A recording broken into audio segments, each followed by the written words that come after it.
What is that? Sandra Wilson, co-owner of this Nope. quality inn and suites in New Jersey, Oh. is baffled with her motel pool mysteriously turned from clear water to this. The voiceover for this one makes it sound like an old commercial. Turned from clear water to this. Ew. But luckily with OxyClean, we got it right back to a clear blue. I don't know why he's exaggerating all of the statements in this manner, with his intonation, but it's really enjoyable. It makes it even more gripping in my opinion. But anyway, that's the story in a nutshell. Quality, for some reason, keeps having their pool turn green. It's not Gorilla Grip, I don't want it. Is for them to keep draining the pool, which is extremely expensive. I watched it turn green in front of my eyes. Somebody sabotaged my pool. My pool is yellow. I just didn't know pool. I broke down. I didn't know what to do because with all these kids waiting to use the pool, but they couldn't go in. The pool had to be drained and refilled with clean water. 2 days later, The fact that it is back again, our pool is green as a grass. it happened a total of 12 times. So either this place is cursed where they built it on top of a Hulk burial ground and he's getting his revenge by turning the pool green and taking radiation, or there really is a practical jokester that's really taken a liking to turning this pool green for some reason. That's all the information we have to work with so far. There are some more clues we'll get to in a moment, but let's start to piece together potential narratives together as a thought experiment. Perhaps whoever is responsible for sabotaging this is a previous guest at the Quality Inn who recently had a negative experience with that pool. Now, if I was on scene during this investigation with my monocle, magnifying glass, and pipe that I was smoking, the first thing I would ask would be if I could have access to the guest registry over the last couple of weeks, and if there had been any reports of complaints from the guests about the pool. Assuming, of course, the Quality Inn keeps records on their complaints, it would give me a narrower list of suspects that I could focus on. I'd then set up an interview with each name on that list, and I'd do a little game of good cop, bad cop, where I'd be the bad cop, and the good cop would come in with a soda from McDonald's. I'd invite them to drink the soda. When they take a sip, I would then inform them that what they just consumed was truth serum, which means they can no longer lie. Then I'd finally finish it off with the brain buster, the most important question. Did you do it? Then I'd gauge their response. That's where you'll rendezvous with Songbird. All clear? Look at the pool. That's like neon yellow color. It was just, the entire pool was involved. What was turning the pool green? Here was the first clue. An object found at the bottom of the pool. I'll be honest, that object looks like some kind of extraterrestrial being. If you put a picture of that object on the r/alien subreddit, they would gobble that shit up as true evidence of an alien brainstem or something. That would give me no clues here. I'd start really thinking paranormal about this. Maybe there's not a person behind this. Maybe it's a cryptid or something. I don't know what the fuck that is. That looks disgusting. Whatever that is. It must be whatever turns the pool green. Some kind of dissolvable mesh or some shit maybe that, distributes the green dye to the rest of the pool. But yeah, that shit is yucky. But when police reviewed the motel surveillance video, they found nothing suspicious. Here's Stephen Fabian. So how did the pool turn green? Well, cops say the culprit used a drone like this to hover over his target before releasing a concentrated packet of dye. The dye is actually a life-saving device used for ocean rescues. When they broke the magician's code and revealed how this was most likely done, it blew my tiny little brain. I realized at that moment I would never cut it as a detective trying to piece together a complicated case. That whole idea never even crossed my noodle as a possibility. That the reason someone didn't show up on surveillance camera yet the pool still turned green was because it was transported via drone outside of the security cameras. To return to active duty. That would have never been something I thought of. That is actually so devious. It's admittedly a pretty clever plan here because then the actual person responsible for it is a long distance away from the scene of the crime, so there's not a ton of breadcrumbs to follow.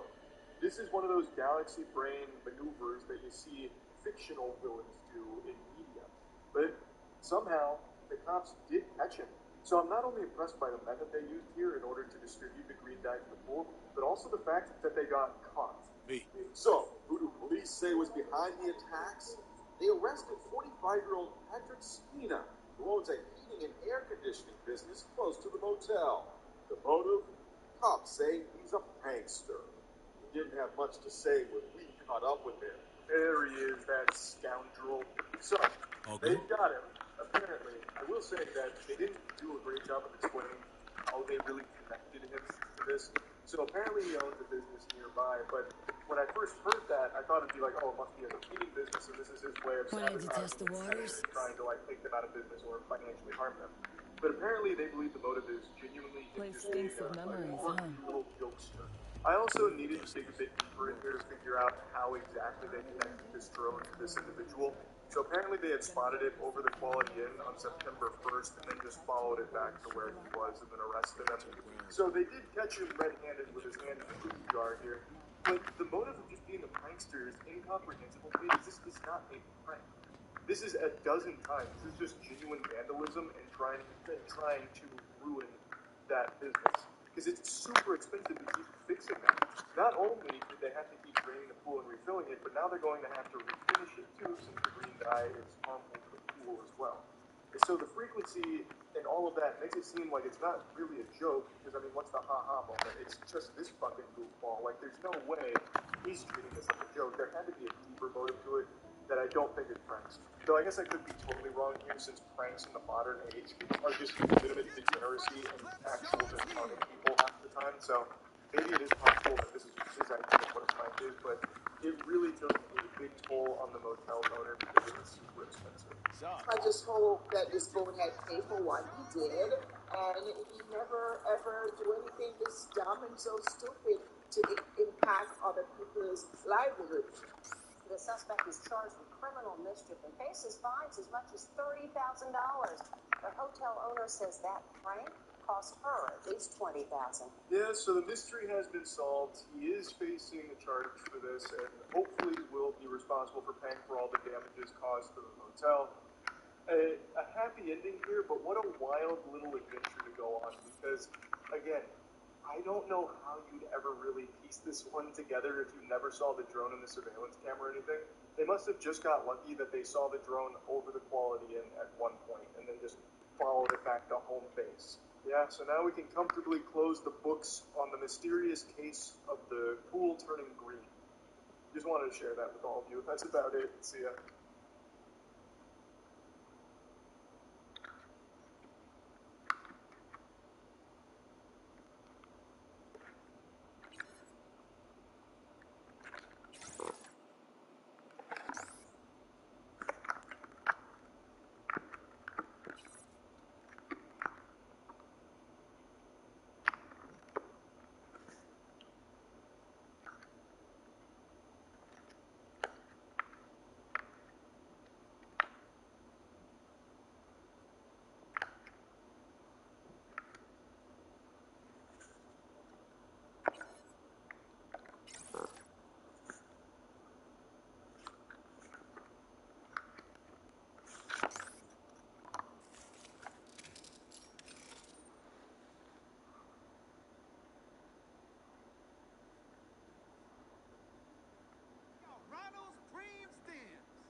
Why's everyone got it out for me?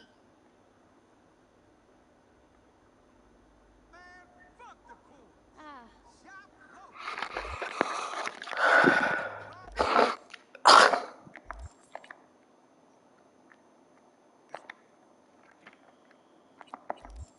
Ronnie the Ronster. Generators! Able enough for food?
interesting case presented by the Law and Crime Trial Network that I just had to share with all of you because it really feels like the plot line to a late 90s soap opera. It's got an evil wife, and let me tell you, she's a real battle axe, and she's had the nefarious plan to poison her husband for life insurance money, allegedly. I hate that I have to use the word here because the overwhelming amount of video evidence and everything makes it very clear that that's what was going on, but apparently you gotta say that word when talking about something like this. But anyway, that's not where the whole story stops because the husband becomes aware of it, but can't act on it right away, so has to continue to play along with the woman that's actively trying to kill him. And then when he eventually takes it to authorities, they initially don't act on it, so then he has to gather even more evidence. It's just so fucking wild, and I just have to show this to all of you. Because this really does feel almost make-believe. It feels like something Darman would write if instead of making, don't judge a book by its cover videos, he made murder mysteries. A military wife is now charged with attempted first-degree homicide after her husband Golden allegedly caught her on feces? camera Oh. pouring bleach into his coffee maker. He says it was all to get life insurance benefits. It really does make me giggle every time allegedly is thrown out in a case like this where you can actually just watch it happen on the fucking Jumbotron. And especially with this one because the husband was super thorough with all the hidden cameras he set up. You get like a 360-degree video of all the poisoning attempts. You got every goddamn cinematic angle imaginable.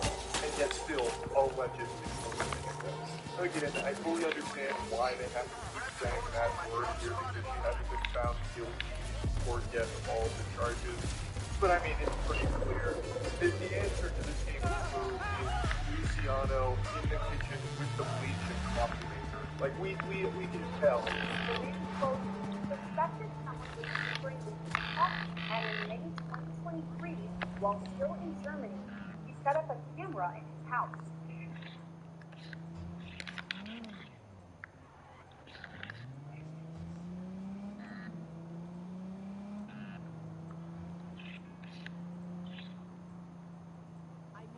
The husband alleged his wife used bleach as a form of poison, storing the chemical under the sink. This is one of many videos that capture her pouring bleach into his coffee pot. So he became alert to something a bit off about his coffee and suspected tampering with it. And I imagine he was able to taste something was wrong immediately. Bleach is like one of the most agitating chemicals you can ever fucking ingest. Like, coffee is not going to disguise it. It's not like the perfect Trojan horse to deliver bleach into your system. You'd probably take a single sip and immediately go, pooey, yucko, wow, like, ouch. That doesn't taste like coffee, it tastes like fucking poison. You would have better luck shitting into his coffee pot and hoping he doesn't notice. There's at least a chance coffee can mask poop, but not bleach. Like, even if you have no taste buds, you would probably feel something is wrong with your coffee with bleach being mixed into it. So, immediately, I imagine, he was tipped off that something was very awry here. So he set up the camera. I don't know if he immediately suspected it was his wife. Maybe he thought there was some kind of like burglar coming in to fuck with him and pour bleach into his coffee pot or something. I don't know if he immediately started to point fingers at his wife. I imagine he probably did, because I mean, who the fuck else is gonna break in there and pour coffee or pour bleach into the coffee? Unless it's like the Tooth Fairy out for revenge or something. So I don't know how surprised he was to see that, but I still imagine that that was traumatizing to know that the person that you are married to, the person that is the most important person in your life, is actively trying to kill you.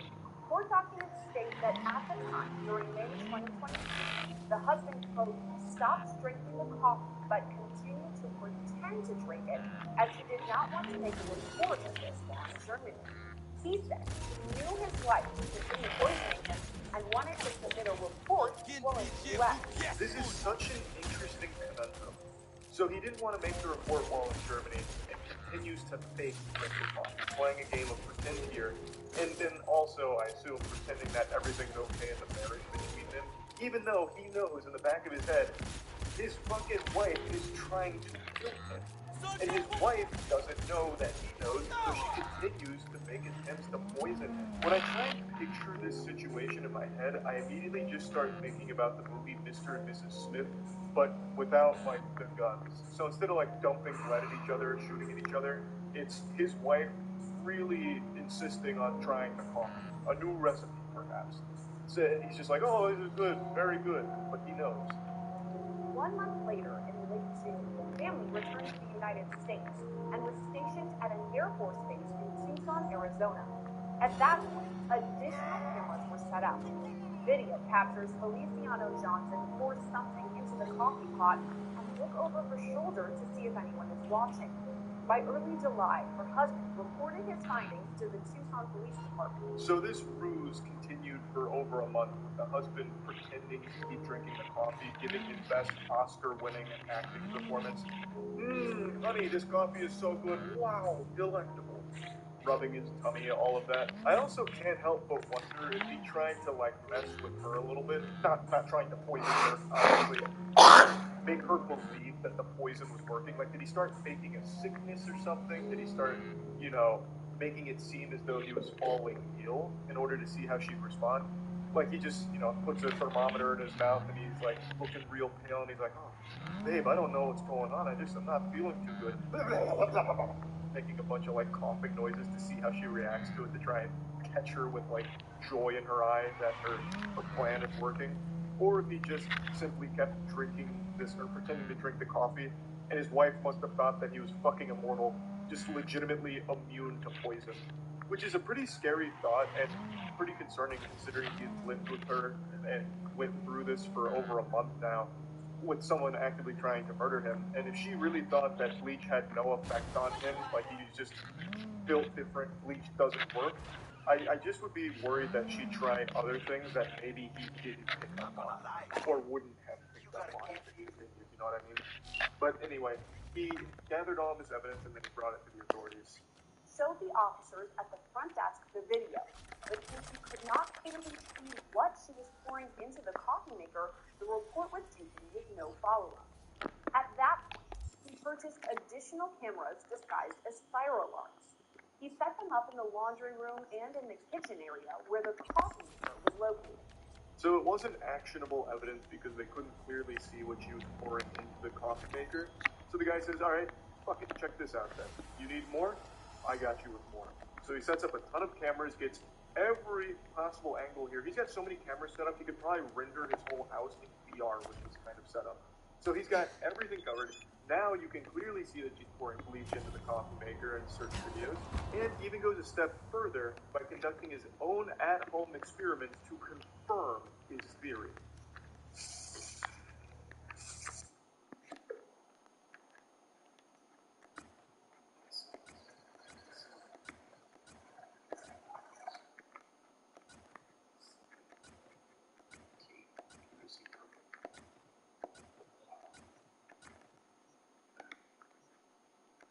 Science, bitch. Now we're Breaking Bad here. So he's got even more proof, not only with the video evidence of his wife pouring bleach into his coffee pot, now he is confirming the presence of bleach in the coffee pot even after having it drained all day, and all of that.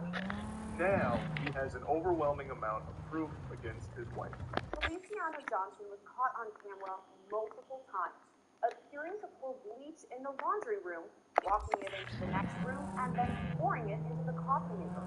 After collecting multiple videos that showed her allegedly pouring the bleach into the machine, Feliciano Johnson was arrested on July 18th. I'm assuming she did all of this while the husband wasn't home because she is pouring the bleach in the laundry room and walking it to the kitchen, so literally walking through the house with bleach in her hand. If the husband ever saw that, she would immediately know that he would know that something is really fucking foul going on here. Why are you transporting bleach around the house? Like, what could possibly be the excuse, Oh, babe, you're home. It's great to see you. What do you mean, why is the bleach in my hand? Oh, actually, I just wanted you to just take a peek at it real quick. Just tell me, does the bleach smell weird? Splash. There's really not a whole lot of wiggle room for an excuse on why you're transporting bleach from the laundry room to the coffee maker. So, again, I assume he just wasn't present for it. But then it makes it really interesting watching the footage here because she keeps looking over her shoulder.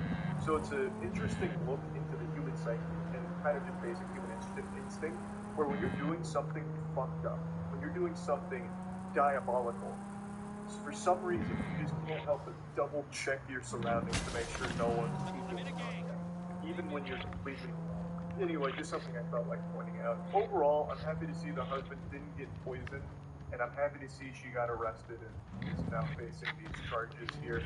So hopefully justice will be served. I can't imagine a world where all of this evidence is presented and they're like, inconclusive. It's fine. You're overreacting. You're out of order, Buster. Your wife was just making you some real nice coffee with the extra flavor juice to it. So, I imagine she will likely face serious time for this. I mean, it's attempted first-degree homicide, apparently, so, or allegedly, excuse me. So yeah, I just wanted to share this story because it's found to be super fascinating. But yeah, that's about it. So yeah.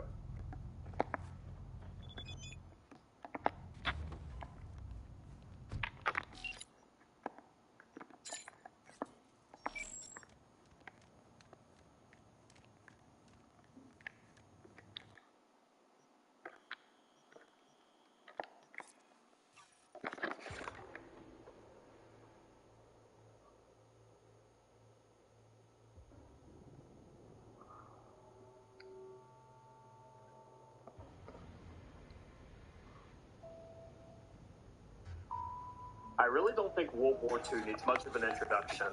It's a pretty straightforward conflict, and it's taught extensively in schools across the world. But for those who want to look just below the surface of the war, some things begin to stick out. From lost treasures, to unidentified flying objects, to entire legions disappearing into thin air, there's a lot of mystery surrounding the bloodiest conflict of human history. And by a lot, I mean 111 entries scattered across 10 tiers of an iceberg chart. Now you know what an iceberg chart is. I love them, you love them, but that person might not. In the simplest terms, an iceberg chart is a way of categorizing information. The higher you are, the more known the entries are. But as you go down, they become less known and more obscure. Before we continue, I'm going to give a content warning right now. The entries ahead deal with the following triggering content, and if I hit a particularly brutal entry, I'll have an additional warning. But enough of that. Like I said, there's 111 entries in this iceberg, and this video is going to be massive. This is by far the biggest project I've ever worked on, so any amount of support you give would be amazing. Drop a like, consider subscribing, and join me with Tier 1. Still waiting on our next draw. Cause you like think hey, you! Come here a minute.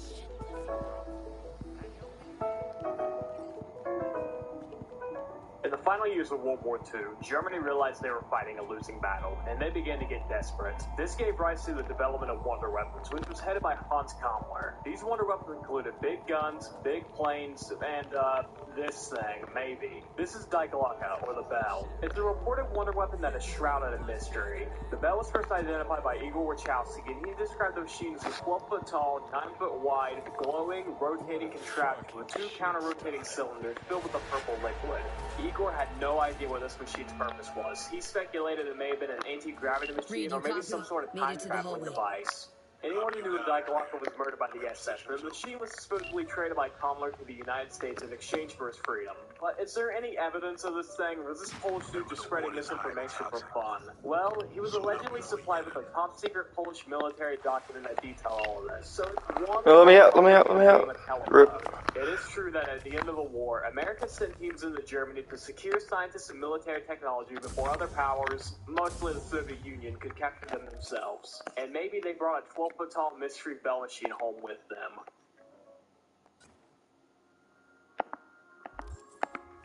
It's pretty well known that when Germany took over Europe, they took anything with a dollar sign on it with them.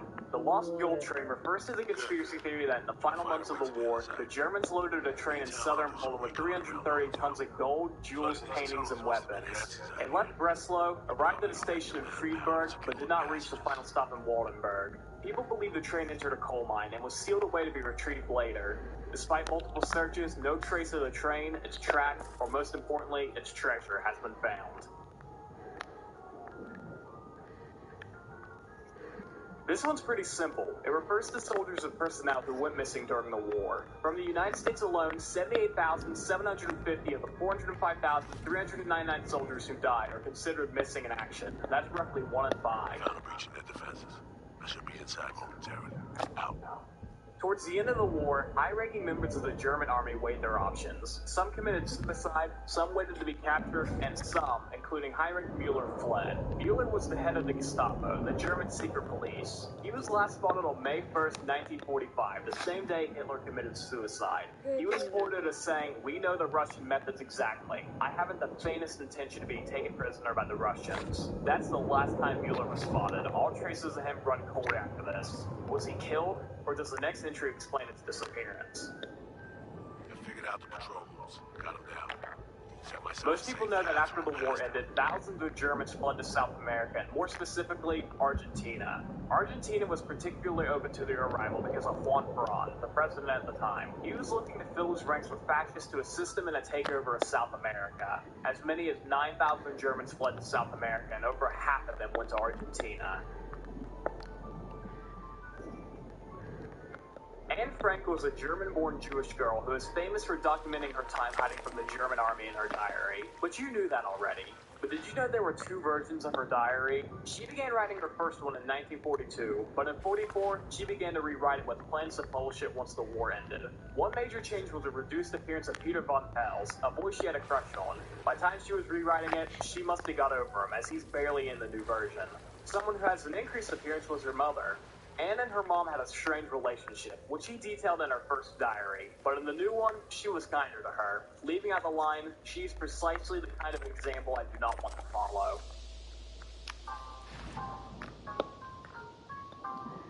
One of the worst tragedies of World War II was the Nanjing Massacre. This was an act performed by the Japanese army on the Chinese populace, in which hundreds of thousands of citizens and soldiers were brutally murdered by the Japanese. Now, I don't want to list out every horrible detail that happened. I think I'd be here all day if I did. But you'll get the idea of what happened when I say Japanese soldiers were encouraged to be as brutal as possible to toughen them up for later conflict. Because keep in mind, this was 2 years before World War II officially started. Nanjing was destroyed, and it took decades to be repaired. Today, Japan is iffy on acknowledging their involvement, and in 1990, they straight up denied it happened.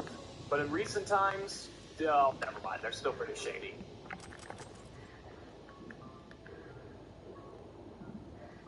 Hirohito was the 124th Emperor of Japan, serving from 1926 to 89, which of course encompasses all of World War II.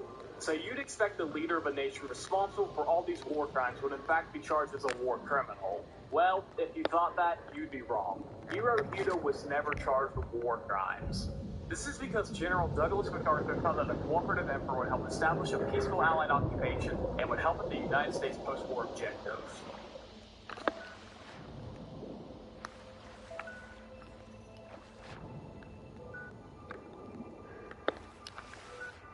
Moving on to Tier 2, we're beginning with the disappearance of Flight 19, which was a designation for 5 bomber planes that disappeared during a practice run. The run was to consist of 3 major moves: a flight to some tiny islands to practice dropping bombs, a turn towards Grand Bahama Island, and another turn to return back to base. At first, the run went well and was on course, but in the back half, the pilots had this to say. We can't be sure where we are. Repeat, we can't see land. Contact was lost for about 10 minutes before we resumed, but a sense of panic seemed to fill the cabin. We can't find west. Everything is wrong. We can't be sure of any direction. Everything looks strange, even the ocean. Another 20 minutes passed before another pilot called the tower, but now they sounded hysterical. We can't tell where we are. We can't make out anything. We think we might be 225 miles northeast of base. The pilot rambled incoherently for a few minutes before the last words from Flight 19 were recorded. It looks like we're entering white water. We're completely lost. For 5 days, the Coast Guard searched the Atlantic and the Gulf of Mexico. Over 250,000 square miles were searched, and no wreckage was found. Flight 19 went down over the Bermuda Triangle, the mother of all conspiracy theories. But the reality is, they probably got off track, ran out of fuel, crashed through the waters, and were abducted by aliens. Castellitter is probably the weirdest battle of World War II. The place was used as a prison for French VIPs and politicians. Towards the end of the war, the guards abandoned the capital, and some SS soldiers were ordered to execute the prisoners, so they planned an escape. They sent a message out to the prison chef, who encountered Joseph Gangel. Now, Gangel fought for the Germans during the war, but he became disillusioned with the effort. He was leading a band of about 20 others who felt the same, but he realized his numbers weren't enough, so he drove to the nearest American unit waving a white flag. The Americans agreed to fight together and set up for Castellitter in a Sherman tank. Once there, the army consisting of 35 Germans, Americans, and French celebrities set up defenses as the SS stormed the castle. The fight was dire, lasting all night and into the next morning. But finally, the coalition pulled through and they only lost one member, Joseph Gangel.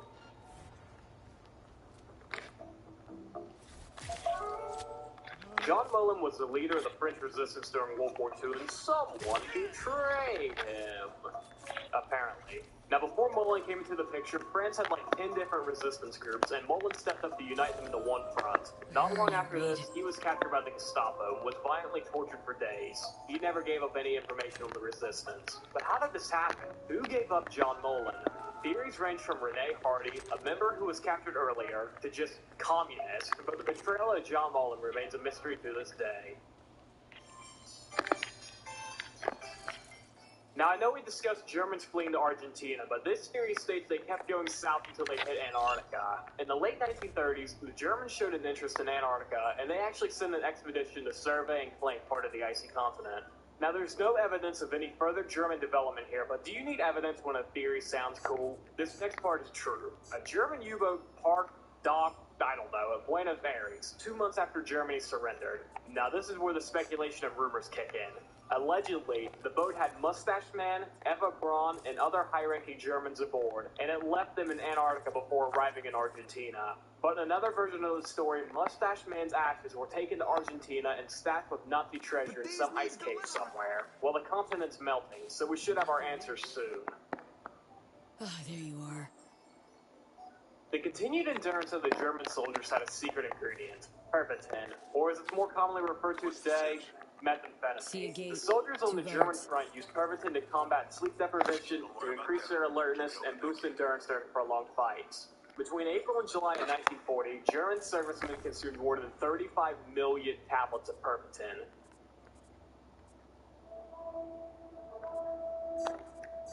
Victor Gerber was a pilot for the Royal Air Force during World War II, and he had several paranormal encounters while serving. However, I will be discussing the most prominent one, which happened a few years before the war. Victor was ordered to observe an old abandoned Scottish airfield in Drim. When he arrived, he noted how dilapidated it was. The strip was cracked and wildlife had moved back then. Later in the day, Gerber got back in his plane to fly home when he encountered heavy rain. He returned to Drim to catch his bearings, but the airstrip looked different. It was operational, with mechanics in blue overalls working on bright yellow planes. This obviously scared Victor, so he didn't land. He just headed home and decided to keep this to himself. That is, until 4 years later, the Drim airfield was repaired, and the RAF switched their mechanic jumpsuits to blue, and they began to paint their planes yellow. Did Victor pull some Wizard of Oz shit and time travel during a storm, or once again, was he just spreading misinformation for fun?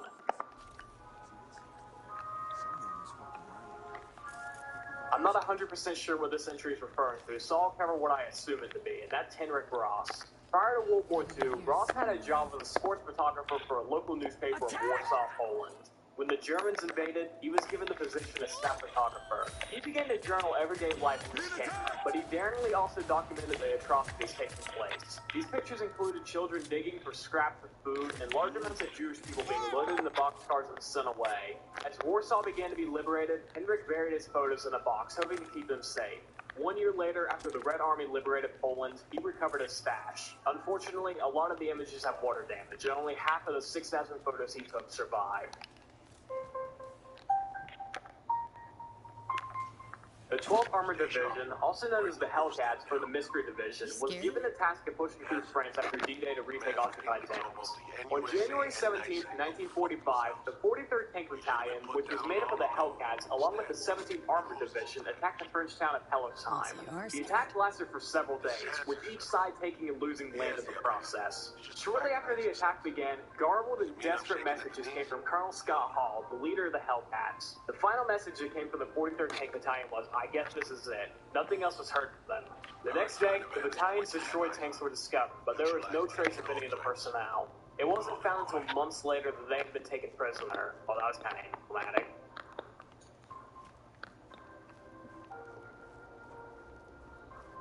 After Pearl Harbor, Japanese pilot Shigenori Nichikashi landed his plane on the Hawaiian island of Niihau. Prior to the attack, the Japanese planned for the island to act as a landing pad for damaged planes, and a submarine will be by soon to pick them up. The Japanese thought the island was uninhabited. They were wrong. Nichikashi was greeted by native Hawaiians as he landed, who had no knowledge of the attack. Two native Hawaiians by the name of Yoshio and Irene Harada spoke Japanese, and Shigenori told them of the attack. The Haradas kept it a secret, and Shigenori was placed under house arrest. He was treated well until that night, news of the attack on Pearl Harbor came through a battery-operated radio.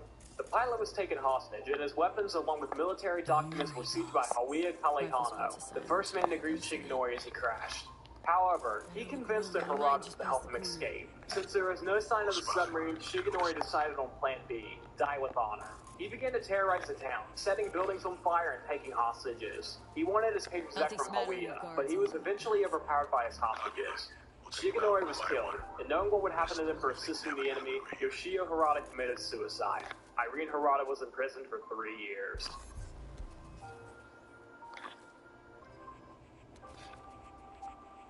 We briefly touched on Hans Kammler earlier. He was in charge of the Wonder Weapons Department of Germany. He disappeared in the final days of World War II, which led to speculation around his fate. Like we touched on earlier, one theory states Hans was taken into the United States in exchange for some of the information surrounding the Wonder Weapons. Other theories point to suicide, but a body was never recovered. And of course, the ever-existing theories of fleeing to Argentina are around Hans. Regardless, he would be over 120 years old today, so he's dead wherever he ended up.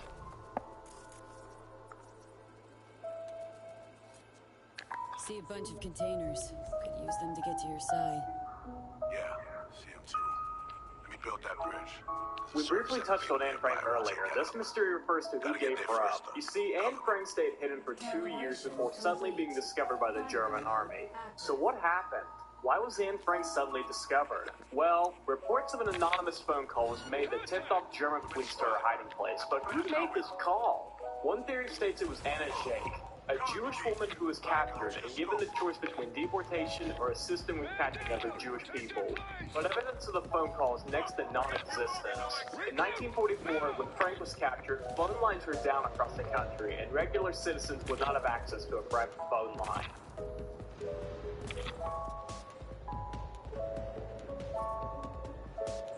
World War II really affected all corners of the planet, and Tibet was no exception.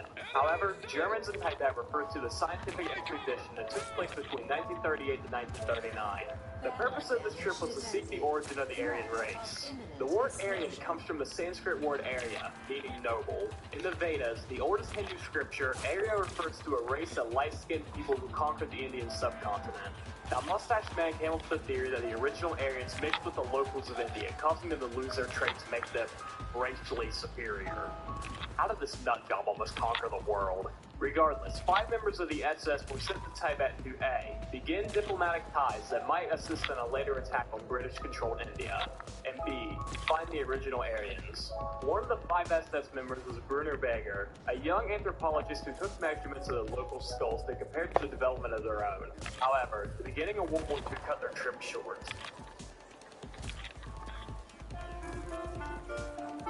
All over now. As we discussed, in their invasions, Germany took everything with a dollar sign on it with them, and Poland was no different. Poland is missing several national treasures, including the Knights Templar's treasure, the entire collection of the Warclaw University Library, and the Amber Room, which we will discuss soon.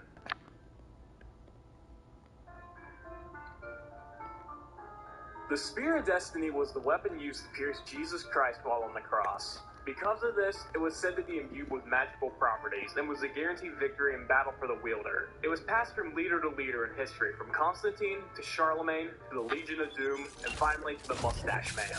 After Germany annexed Austria, the spear now belonged to Mustache Man, and he moved it to Nuremberg. As World War II raged and Germany began to lose more and more land, the Allies captured Nuremberg, and therefore the spear. In the legend, it says that whoever has control of the spear, then loses it, is said to die. Well, sure enough, 10 days after this, Mustache Man died. Now, is any of this real? Well, the spear is real, but the magical properties have left to be desired. Mustache Man believed in it, and he paid the price for it.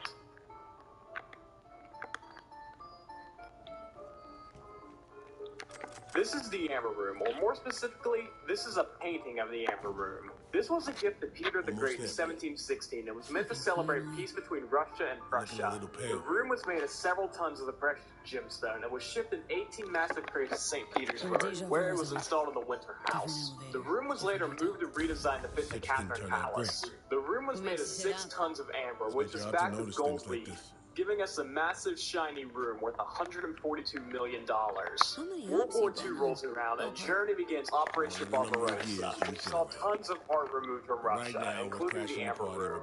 The room was shipped to Germany and was reinstalled in the Königsberg's castle. Now we enter late 1943 and the war begins winding down. The Amber Room was packed up once again as the Allied powers grew closer. The castle was destroyed in bombing runs, and with it, any trace or trail of the Amber Room. Now it's theory time. The basic one is that the Amber Room was destroyed in the bombing run. Yeah, boring, I know. Next up, the Amber Room was loaded onto a ship and it rather sunk or they stored it somewhere. Antarctica, anybody? Finally, and perhaps the craziest, Russia might have made a fake Amber Room and Germany took that back with them. Regardless, the Amber Room was recreated in 2004, marking the 300th anniversary of St. Petersburg. But the original Amber Room is still lost today.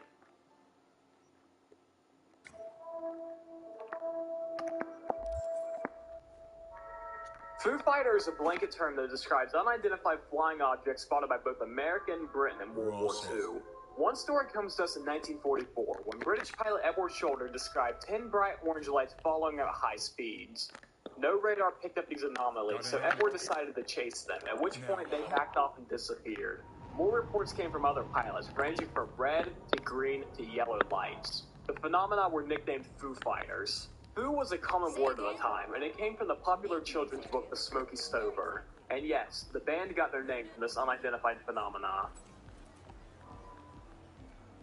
I'll be at the bar if you need me. Jesus Christ, these assholes were storing treasure wherever they wanted to, huh? This one might have some backing, as Lake Toplitz served as an isolated testing ground for Germany. The theory states that at the tail end of the war, Germans were loading up boats with treasure to be sent to Lake Toplitz, to dump it through the water for later retrieval. However, if there's treasure at the bottom of this lake, it's probably gone forever. It's a 300-foot drop with layers of sunken logs to the halfway point. There have been searches at the lake, but they've already killed 5 divers. And you? What's your play? Alice Brunner was a high-ranking German captain during World War II and was the architect of the final solution. He personally oversaw the killings of 130,000 Jewish people, but like many high-ranking members, his ending remains ambiguous. He slipped through the Allied powers' hands at the end of the war and fled to Egypt in 1953. He remained on the run for the rest of his life, hopping between various African and Middle Eastern countries. Several reports of his death popped up. The major one was in Israel, who claimed to have got him in a parcel bombing in 1961. However, he survived this and moved to Syria. He finally died at the age of 89 in a basement in Damascus. He lived his last years in squalor, eating very little while refusing to bathe.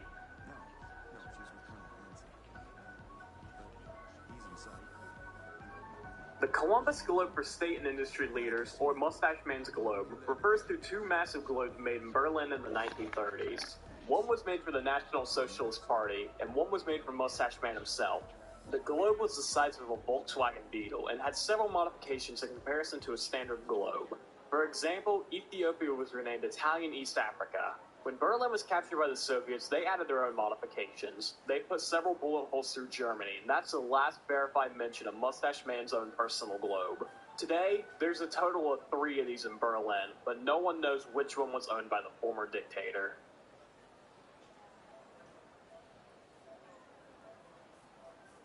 There are a lot of strange individual soldiers in World War II, and Laurie Torney is one of them. He earns his spot on this iceberg because of his efforts in fighting with Finland, Germany, and finally, the United States. Following the invasion of Poland, the Soviet Union had their eyes on Finland. Stalin tried to annex the nation, but they refused it, so Stalin went for the invasion, beginning the Winter War. This gave Laurie his first experience with fighting, being assigned the position of light infantry, which was tasked with taking out Soviet tanks. At the end of the Winter War, Finland became a neutral country, but Laurie still wanted to fight. So once Germany attacked the Soviet Union, Laurie was right there with Germany to fight. However, he was injured in a landmine explosion and was hospitalized for several weeks. But if you thought that was going to stop him, you'd be dead wrong, as he got right back up to keep fighting. But he didn't fight for long, as he soon stepped on another landmine. At that point, you gotta think the universe is trying to tell you something. Well, if the universe was trying to tell him something, Laurie wasn't listening, as he still wanted to fight the Soviet Union. He was put in charge of a German naval unit, but this was right as Russia was closing in around Berlin, and Laurie finally realized he wasn't winning this fight. So he turned himself in, not to the Soviets, but a nearby British unit. Being a British prisoner was surely better than rotting in a Soviet gulag, but he was still a prisoner. Tony wasn't content with this, so he just left the prison. He escaped to Finland, but was not granted with a hero's welcome. He was arrested for treason and was sent to a high-security prison via train. But Laurie once again said, fuck this, and just rolled off the train. Laurie avoided capture for several months, but was turned in, captured, and sentenced to 6 years in jail. Now, Laurie was famous for staying in prison waiting out a sentence, so it was a complete shock when in 1947 he just walked out of prison again. Now, I guess he got bored, because he soon turned himself back in. But once again, he escaped. Laurie had no idea what to do at this point, so he said, fuck it, I'm going to South America to become a lumberjack. He probably got bored after like 5 minutes, so he then went to New York, where he was immediately picked up by the CIA. But they weren't there to take him to jail. They were there with a job offer. Laurie Tony became a member of the Green Berets and was soon fighting in the Vietnam War, where he finally met his end. While on a scouting mission in a helicopter, he was shot down. Laurie's remains were finally identified in 2003 and was buried along with the remaining South Vietnam Air Force casualties.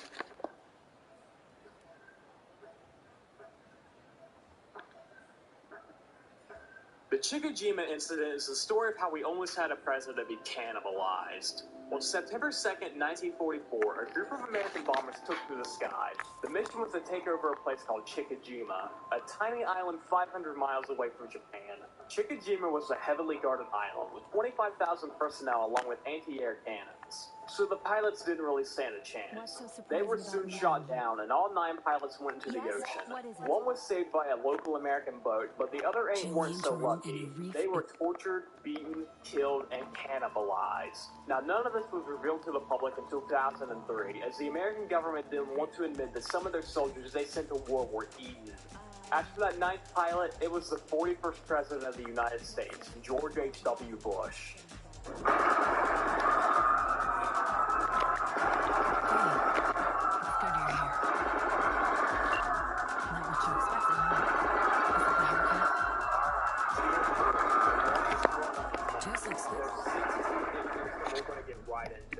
After the Japanese attack on Pearl Harbor, the base was obviously on high alert. The day after the attack, radars of the base lit up with an unidentified object seemingly coming from Japan. Attempts at radio contact were met with silence, so planes were scrambled to investigate. They found it was an American Curtiss P-40 Warhawk. However, the plane was riddled with bullet holes, the engines were sputtering and coughing. But the strangest thing was the pilot. He was bloody and struggling to keep his plane under control. It suddenly went down and plunged into the Pacific Ocean. Despite searches, no trace of this plane was ever found. To explain... Saul. The Ghost Army was a secret unit of the United States Army during World War II. But instead of fighting the Axis powers head-on, their goal was to trick them. They used inflatable tanks along with speakers that blared pre-recorded tracks of soldiers in action. This was done to divert enemy attention and mislead German forces about the actual location and strength of American units. Not the...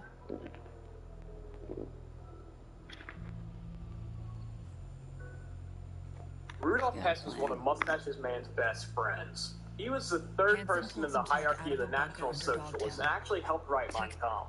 In 1941, Rudolf took a solo flight to Scotland. A solo manned plane flying in the pitch black over enemy territory in the middle of a war, surprising in itself, but his purpose was even more surprising. He was attempting to establish peace talks between the Duke of Hamilton, which was a Scottish leader, and Germany to stage an overthrow of Winston Churchill in Britain.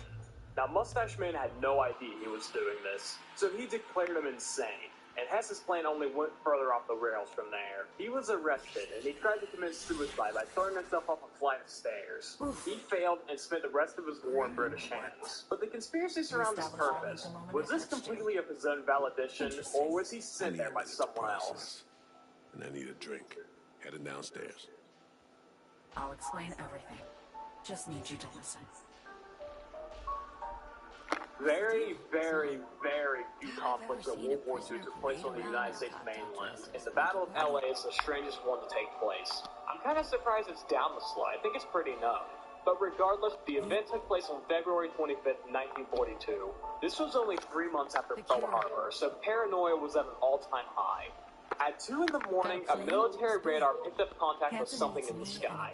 The city was immediately placed into a blackout, and anti-air cannons searched the sky for their bogey. Then at 3 in the morning, they found it.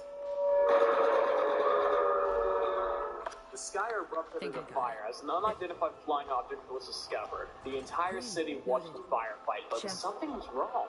They saw the explosions from the ground cannon, sure, but no one could see what they were shooting at.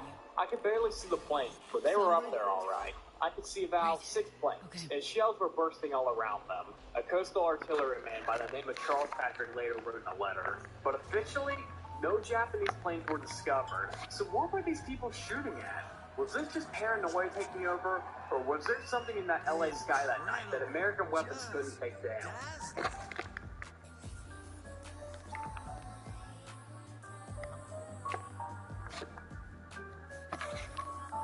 The combination of World War I and the Hindenburg disaster made blimps pretty obsolete by the time World War II rolled around, but they still found some use during the conflict. One such blimp was the L-8, an American craft. The blimp's main purpose was surveillance, and it undertook a mission on August 16, 1942. It left a small island off the coast of San Francisco to survey the local Pacific waters. The blimp was manned by 2 people, Lieutenant Ernest DeWitt Cody and Ensign Charles Ellis Adams, who were both incredibly experienced pilots. Little did anyone know, that would be the last time the 2 would ever be seen. 5 hours later, the LA crashed at Valley City, California. The blimp scraped rooftops and took down power lines as it burst into flames. Firefighters rushed to save the crew, only to find there was no one to save. The blimp was empty. Both pilots were mysteriously gone. The blimp was barely packed away before the newspapers gave this incident the nickname Ghost Blimp. What happened to these pilots? Well, let's try and piece it together from their flight. An hour and a half into the mission, they spotted an oil slick in the water, a possible sign of a submarine. That was the last report anyone heard from their radios. In the wreckage, both pilot parachutes were found, ruling out the theory they abandoned their craft. Well, that's answered nothing, so let's dive into conspiracies. The official report is simple. They fell out of the blimp, but that's boring. So let's look at the crazy conspiracy theories. They range from the theory they defected to Japan, they were murdered from a stowaway, and of course, they were abducted by aliens. But the mystery and fate of the Ghost Blimp pilots remains unsolved today. From the get-go. Now we know it was. And we know it was Songbird. She was behind it. More missing gold, this time from Erwin Rommel, one of the German generals. His unit was responsible for taking 20 million euros worth of gold from Tunisia. The gold was extorted throughout the entire war, and it's still missing to this day. She made a deal with Hansen earlier. Had to. Before any of this went down. Traded the president's life for access to the tech. I couldn't find a lot on this one, but I'll report the very little I could find. The Big Soup plane was a B-17 Flying Fortress that flew from Iceland and had to land in Greenland after they ran out of fuel. The crew had to abandon their planes, and they suffered no casualties and were completely rescued. But years later, the pilots returned to their crash site and were astonished at how destroyed their wreckage was. As I see it, Somi was playing both sides, simultaneously spinning deals with Hansen and you. She has Hansen set. Japan had several strange plots to attack the United States mainland, and the Fugo balloon bomb was one such plot. The balloon had a diameter of 33 feet and was filled with explosives. Japan launched thousands of these things against the West Coast, with the plan to start forest fires and to spread panic. However, the bombs were ineffective, as the West Coast was in its damn season. But one bomb landed in Oregon and killed 6 people. The event was censored by the U.S. media, both to present the spread of hysteria and to prevent Japan from knowing they succeeded in some capacity.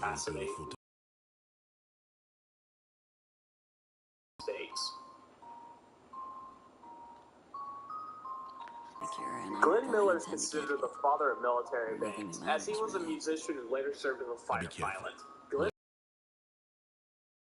in 1939 to But I know Sonya well 1943, enough to and know they she'll often do her performed for damnedest soldiers to be stationed fair. across Europe. Miller's band was to fly to France for a performance on December 12, 1944. His flight was canceled due to bad weather, which upset him. But he learned a friend of his, Lieutenant Colonel Northern Bassel, V, was the last time he what was if ever we've all seen. been played? The plane carrying the two never made it to France, and despite multiple searches, no Main trace thing of it has now ever is to been get her found. out of this cesspool of a sitch. Then we'll see which direction to take. Right. The blood fauna, or the blood flag, was an icon Sure. of 1920s Unconditional Germany. trust? It was No originally more. carried during Out the the beer hall window. putsch, in which it was soaked in the blood of two people shot there. The flag was hung in the Right. National Socialist Back headquarters to in the Munich, situation. and it was taken to special ceremonies like funerals for Because we show up higher-ups. as a The pair of flag was winners. last seen Need to publicly on collect their October identities 18, first, 1944 whatever at that a means. funeral, before it disappeared Personality altogether. input there. Historians believe it Sounds was like rather how destroyed Columbia in the job Allied at bombings Europe. of Munich, or was taken Who by are the they and where do Americans we as a find them? trophy. Sangha.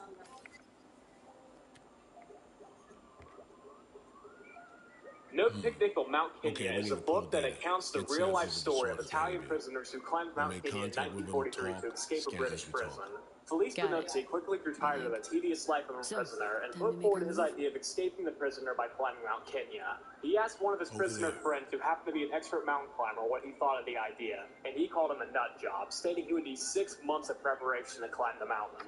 This went in 1 year and right out the other, as he convinced 2 other prisoners, a doctor and a sailor, to break out together. The prisoners escaped in 1943 and began their ascent to Mount Kenya. The group of 3 prisoners climbed using improvised equipment, and they made it to the top on February 10th. After this, they probably looked at each other like, alright, what the fuck do we do now? So they climbed back down Mount Kenya and went right back to the POW camp. They received 7 days of solitary confinement for this. The book was first published in 1946 and was actually written by Felice Benozzi.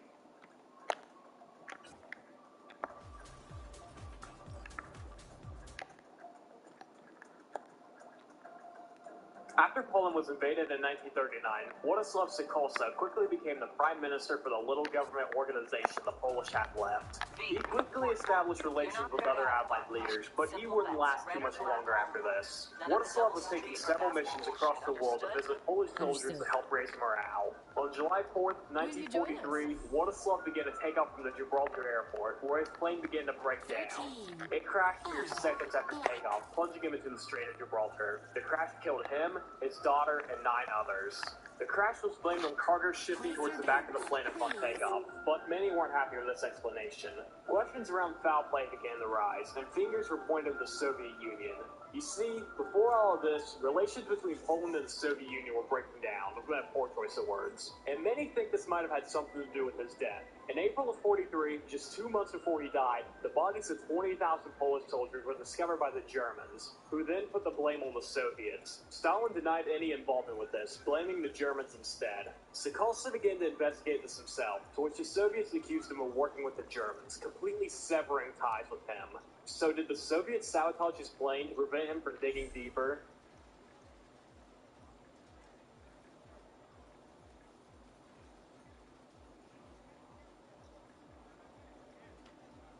Joseph Mengele is one of the evilest figures of World War II. Nicknamed the Angel of Death, Joseph oversaw a lot of the killings at Auschwitz and was running several deadly experiments on his prisoners.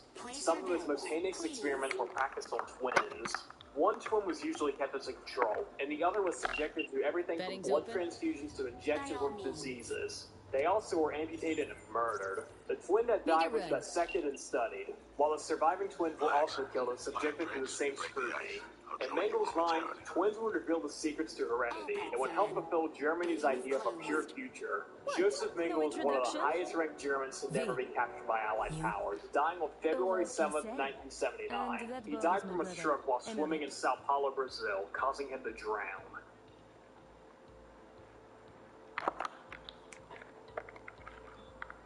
What's your poison?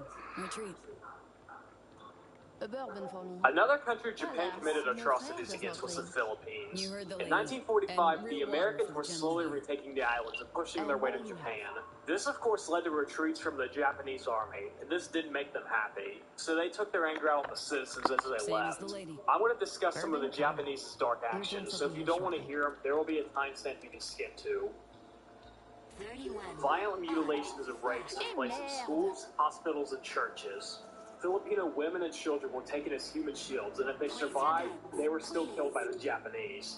Pregnant women had their stomachs torn open, and girls as young as 14 were sexually assaulted by groups of up to 20 soldiers. And if anyone tried to defend themselves, they were mutilated and killed. An exact death toll doesn't exist, but estimates place it close to 100,000. Tomoyuki Yamashita was the Japanese in general in control of the Philippines, so all of the fault fell on him. He was tried as a war criminal, even though some were against it. One such dissenter was Alan Ryan, who argued that there was no evidence that Yamashita committed crimes there, ordered anyone to do so, or was in a position to prevent them. Regardless, he was found guilty and hung on February 23rd, 1946. Eight's my magic number, so gonna go with it.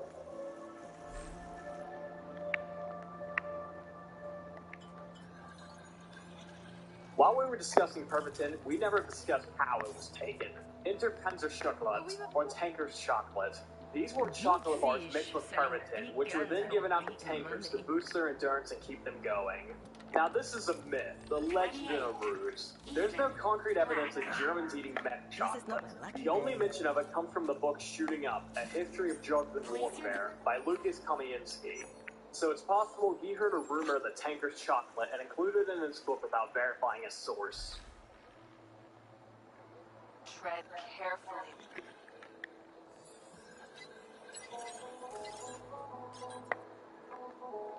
Axis Sally is a blanket term that refers to women radio personalities who were broadcasting Axis propaganda to English-speaking soldiers. The messages will be about the power of surrendering and how the soldiers' girlfriends and wives are back home cheating on them. The Sallies would also boast about knowing exactly where the Allied powers were hiding. I mean, good evening, women of America. Well, you know, as time goes on, I think of you more and more. I can't somehow seem to get you out of my head. You women in America, waiting for the one you love, waiting and weeping in the secrecy of your own room, thinking of a husband, the son, or a brother, who is being sacrificed by Franklin D. Roosevelt, perishing on the fringes of death. Soldiers reported these attempts at propaganda were laughable at best, and didn't do much to ease them into surrendering. There are two known Axis Sallies, Mildred Gillers, who broadcasted for Germany, and Rita Zucca, who broadcasted for Italy.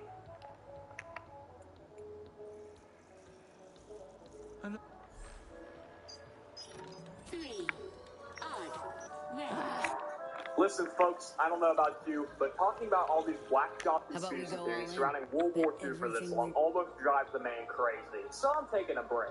And my good friend and moderator of my Discord server, Penny Fincher, is going to cover the next few entries. Don't worry, he has a great voice.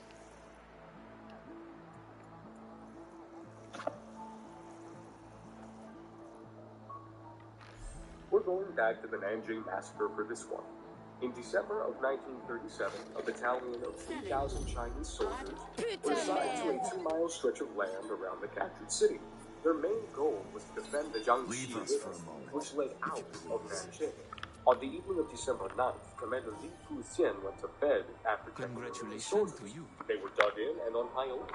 However, the next day he was awoken with horrible and, quite frankly, disturbing news.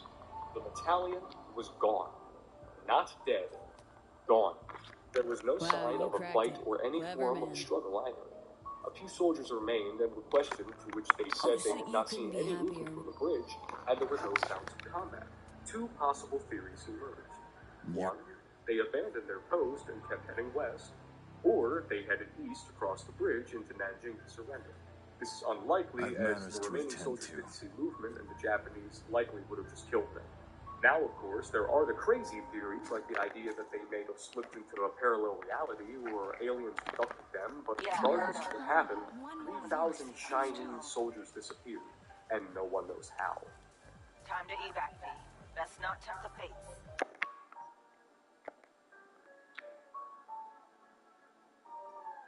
This is Carl M. Allen. And on October 28, 1943, he claimed to witness something strange. He was at the Philadelphia Naval Shipyard, and he was looking at the USS Eldridge. He claimed a green and blue glow suddenly surrounded the ship before it just disappeared. The ship was later seen in the Norfolk Naval Shipyard, which is about 6 hours away, before suddenly reappearing in Philly. Carl also states that sailors aboard the ship were affected heavily. Some went insane, others developed mental illnesses, but some faced a fate worse than death. During teleportation, they were fused with the ship's metal. They were still alive, but they were trapped literally within the ship. But how did he know all this? Well, he claimed to be a student of Albert Einstein, the mastermind behind the Philadelphia experiment. Carl soon reached out to fellow ufologist Morris Jessup, and he tried to encourage Jessup to cease his research into unified field theories, which was the backbone of the Philadelphia experiment. Soon after this, Jessup received a copy of a UFO book he had written in a folder only marked with Happy Easter. The book was filled with annotations which seemed to be written by 3 different people. But Carl, it came out later, it said it was all him, and it wasn't Frank. He later retracted his statement. We will never know if Einstein helped assist the United States in teleporting their destroyers, but it should be known.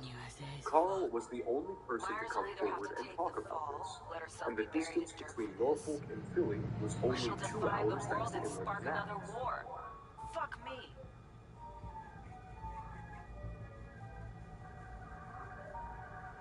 The Sun Gun is another wonder weapon that was imagined by the Germans.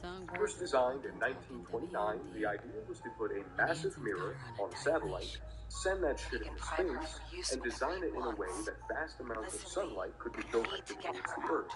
It was calculated that a mirror of 9 square kilometers could direct enough sunlight to boil an ocean. These were only discussions, as the scientists also thought it would take 100 years to complete.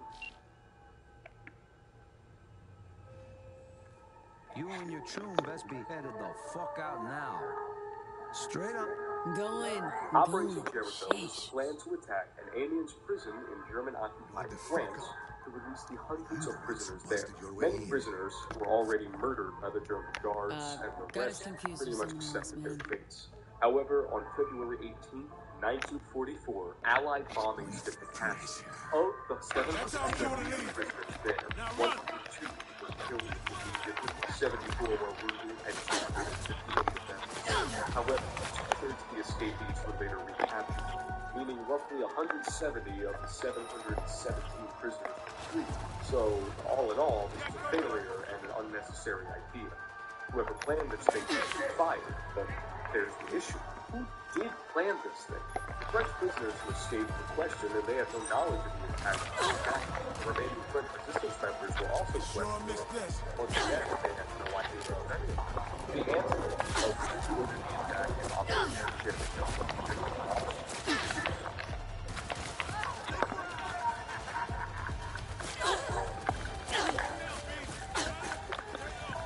Alright, I'm back. Doesn't he have such a nice voice?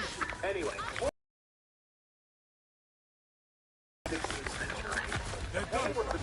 and after the German invasion, it was moved from the Schuldenowski Museum to a house in Ceylon, along with other artworks. However, the paintings were discovered by the Gestapo and Hans Frank, the person in control of Poland after the invasion. The paintings were shipped to Berlin to join the Germans' ever-growing collection of stolen treasure and art. In January of 1945, Frank took the painting for his own personal use of the Warwick Castle. This is the last time the portrait of the young man was spotted. Frank Hess was arrested in May of 1945 and he had his house ransacked, where several stolen pieces of artwork were recovered. The portrait of the young man was nowhere to be seen. Today, it's considered one of the most important and most valuable missing artworks from World War II. This guy above. Still gotta tail the Pete Ellis was a part of the United States Marine Corps. He wrote the planes that the United States used to defeat Japan. The thing is, he wrote them 20 years before Pearl Harbor happened. He served in World War I, where he wrote several reports with strategies the Marine Corps could use during battles. After World War I ended, Ellis was summoned to the Marine headquarters when he began to write Operations Plan 7112-H, Advanced Base Operations in Micronesia. It rolls right off the tongue. The report prophesizes a war of Japan. and he put in strategies on how to win it. The book has some eerily similar passages in it, like this one. Considering our consistent policy of non-aggression, Japan will probably initiate a war, which will indicate that, in Japan's mind, she believes that, considering her own defense position, she has sufficient military strength to defeat our fleet.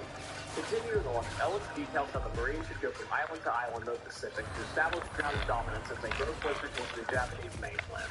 He also talks about how weak and vulnerable Guam was, as the territory belongs to the United States, but there is no military presence there. Now, all of this should sound familiar, as this is exactly what happened. Japan struck first, and they took over Guam mere days after this. And America began island hopping to grow closer towards the Japanese mainland. And keep in mind, he wrote this 20 years before any of this happened. For the next 2 years, Ellis traveled to the Pacific, surveying many of the islands he wrote about in his report. He spent some time in Japan before traveling to Palau, and all throughout this, he drank heavily, and he revealed secrets of his missions to the locals. While staying on Palau, he was given 2 bottles of whiskey from Japanese police officers, and he died that same day. So did Pete Ellis accurately predict his invasion plans, and he paid the price for it, or did he kill himself through his own vices?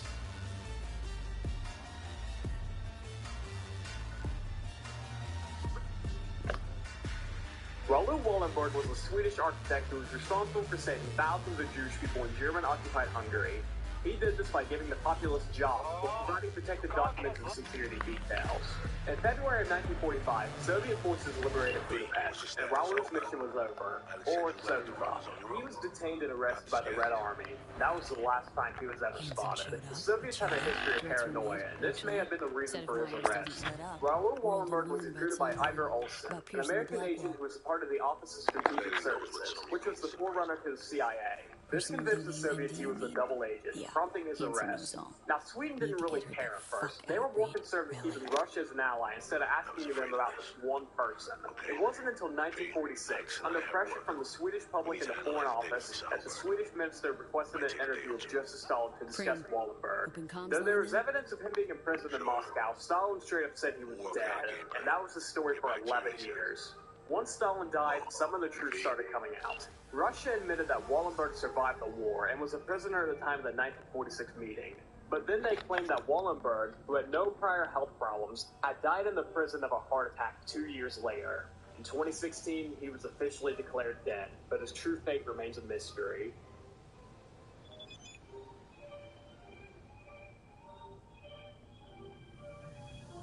Hermann Göring was one of the highest-ranked Germans in World War II and was a major factor in the creation of the German police state. He's one of the few higher-ups who was actually captured and stood the face trial at Nuremberg. He was found guilty, of course, and was sentenced to death by hanging, like many of his fellow war criminals.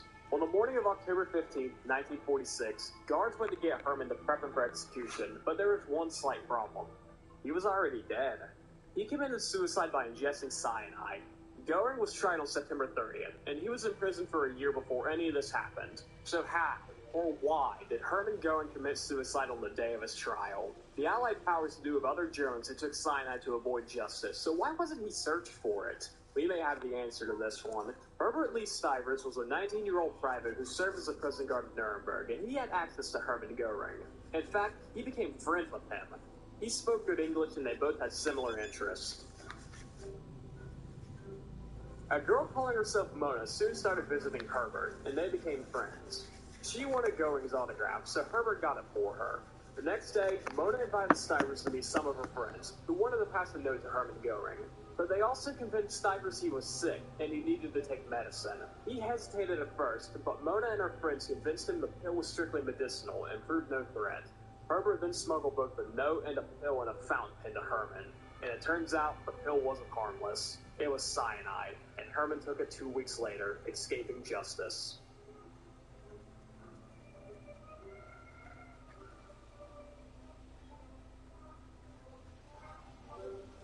Project Grease, German for Giant, was a massive construction project that took place between 1943 and 1945. It consisted of 7 underground structures in various states of completion. The 7 structures are connected through 90,000 cubic meters of vast tunnel systems. The systems were mostly dug by prisoners of war, with the majority of them coming from Hungary. The exact purpose for these things is unknown, but there seems to be the beginning of a massive German super base. There were foundations for an army factory here, but it was ultimately determined to be a waste of time, and construction mostly stopped in 1944.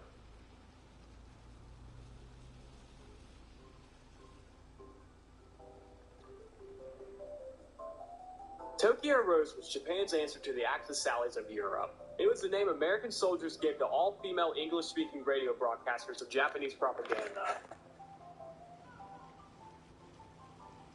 Greetings, everybody. This is your number one enemy, your favorite playmate, Orphan, a radio associate. Little something he thought like the truck. We're news for our friends, hiding our enemy in the South Pacific.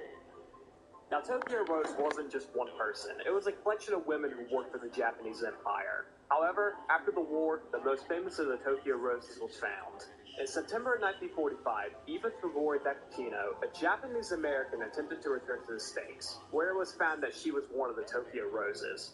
She's one of the few American citizens to be tried for treason.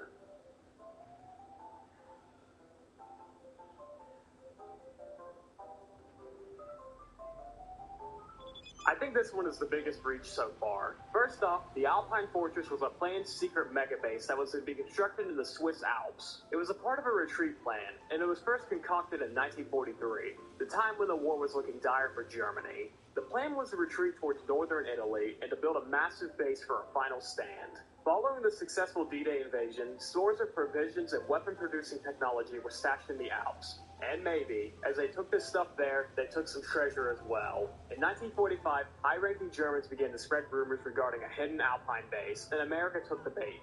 General Patton sent battalions south into the Alpine Fortress, where they met little to no resistance. So there's no Alpine Fortress, and there's no Alpine Fortress gold. Or if there is, it's so hidden, it's never going to be found.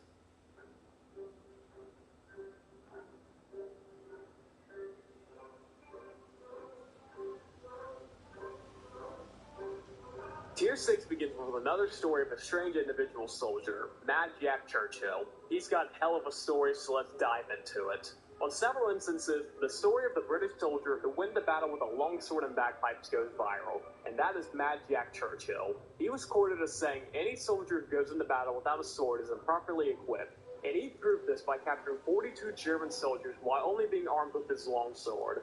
Churchill is also the only soldier to be credited with a longbow kill, but that's not where Churchill's fame ends. He was captured by the Germans and placed in a concentration camp, but no wall could hold Jack Churchill. He broke out here days later. He was then shipped to Burma, modern-day Myanmar, in 1944 to fight Japan. However, as he arrived, the war was coming to an end, which upset Churchill. He exclaimed, "If it wasn't for those damn Yanks, we could have kept this war going another 10 years.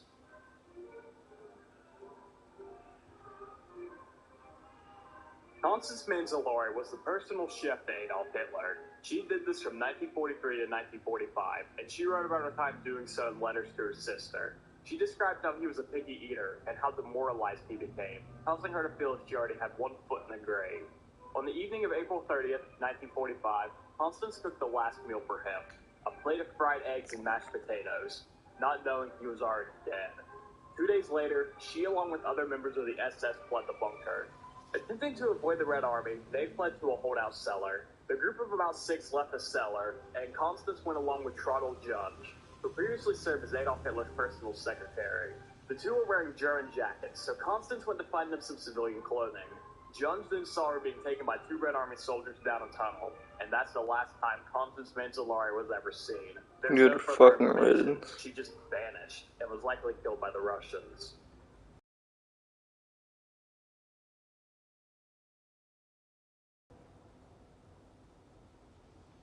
It wasn't just Germany stealing everything valuable in their conquest. Japan was just as guilty. We discussed Tomoyuki Yamashita earlier. He was the guy who was tried as a war criminal for the atrocities that took place in the Philippines under his watch. But this entry refers to the alleged treasure he stole. During his conquest, he was said to have stolen billions of dollars of treasure, including a gold statue of Buddha that was filled with diamonds. He was said to have buried his treasure across the Philippines to recover it later, but he never did. Because as we discussed, he was tried and hung for war crimes in 1946. But that's not where the story of Yamashita's gold ends. In 1971, Rogelio Roxas, a Filipino locksmith and soldier, found part of the Yamashita treasure. Sometime in 1970, Roxas' group began digging on state lands near the Bagui General Hospital. The group found a system of tunnels with wiring, radios, bayonets, rifles, and a human skeleton wearing a Japanese army uniform. Roxas' group then discovered a thick concrete enclosure in the floor of the tunnel, which they broke through. Inside, they found several gold bars and the statue of Buddha we mentioned earlier. But Rox's celebration wouldn't last long. 3 months later, the then president of the Philippines, Ferdinand Marcos, allegedly sent the National Bureau of Investigation, which was like the Philippine equivalent of like the CIA or FBI, to raid Rogelio's house. But the gold in the statue of Buddha was seized by them.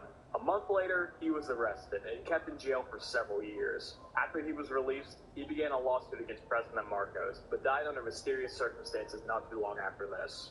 In 1992, Irene Marcos, the wife and widow to the former president, said her husband had found Japanese gold, but she refused to disclose how much was found or where it was now.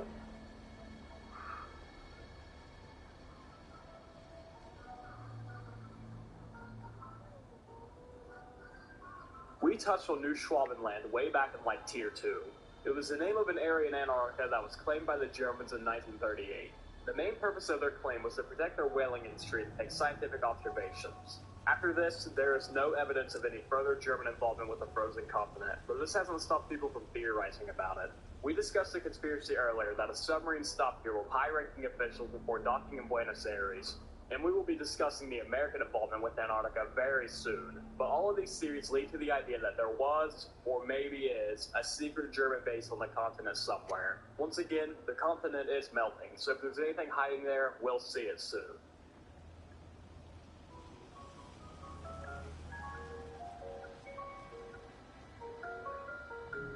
Another missing aircraft, but this one has a resolution. The Lady Be Good was a B-24D Liberator that disappeared after its first combat mission.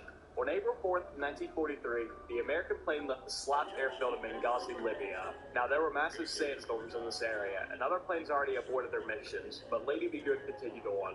This would soon prove to be a mistake. The last message that came from Lady Be Good was about how the plane's automatic direction finder was no longer working, and they needed guidance. They never received this guidance, and consequently, they flew right over Slouch and crashed. That was an accident.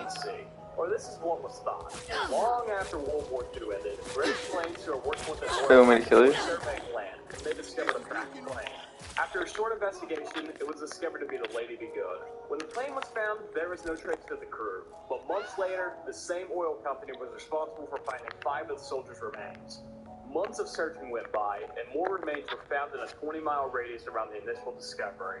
Today, 8 out of 9 of the soldiers' remains have been found, but the only one missing is Sergeant Vernon Moore.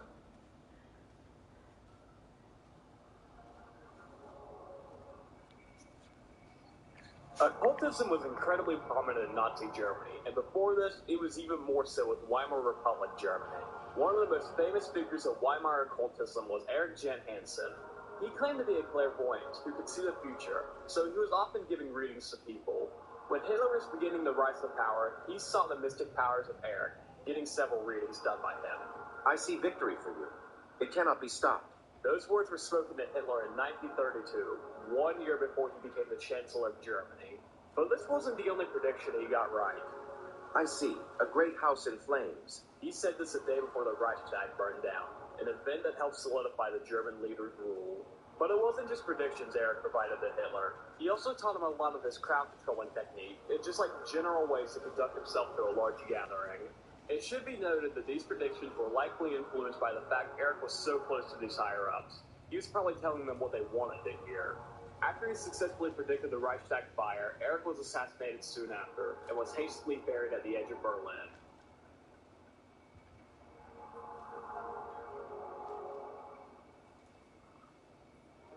Throughout the iceberg, we've discussed how many high-ranking Germans scattered throughout the world at the end of the war. The Odessa Plan, which is an abbreviation of the Organization of Former SS Members, was likely formed in 1947.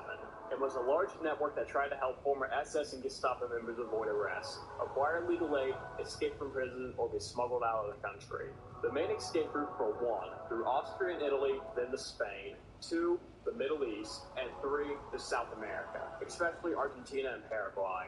But it wasn't just people that were escaping through these established rat lines. Odessa also involved the Germans hiding their stolen treasure for later retrieval. And that's where some of the conspiracies like the Lost Gold Train, Lake Toplitz, and 1,000 other instances of hidden treasure come from. Odessa lasted for 6 years, and while there's no exact number of people who escaped Europe using it, we know as many as 10,000 fled to South America.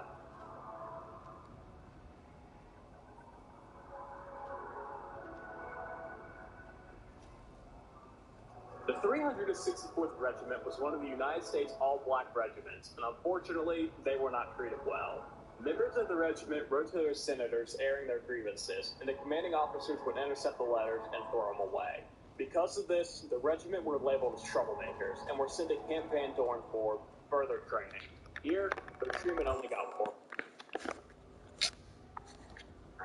One soldier was badly beaten by an officer and was confined to only eating bread and drinking water for 2 weeks. That same officer was known to shoot at the soldiers' feet to make them look lively. Private William Walker, who was a part of the 364th, got into a fight with white MPs as he was missing a button on his uniform. A fight soon broke out and William Walker was shot. The rest of the 364 saw this happen, so they broke into their stores to retrieve rifles and ammunition. A full-on riot broke out, and what happened next remains a mystery. After the riot was broken up, some soldiers were shipped to the Aleutian Islands to fight Japan. But rumors of a far worse fate soon appeared. It states that 1,200 members of the 364th would line up and shot by white soldiers and civilians. The theory comes from the fact that there's no official report of where the rest of the unit went, and the fact that between the years 1943 and 45, 800 names were wiped from their regimental roster.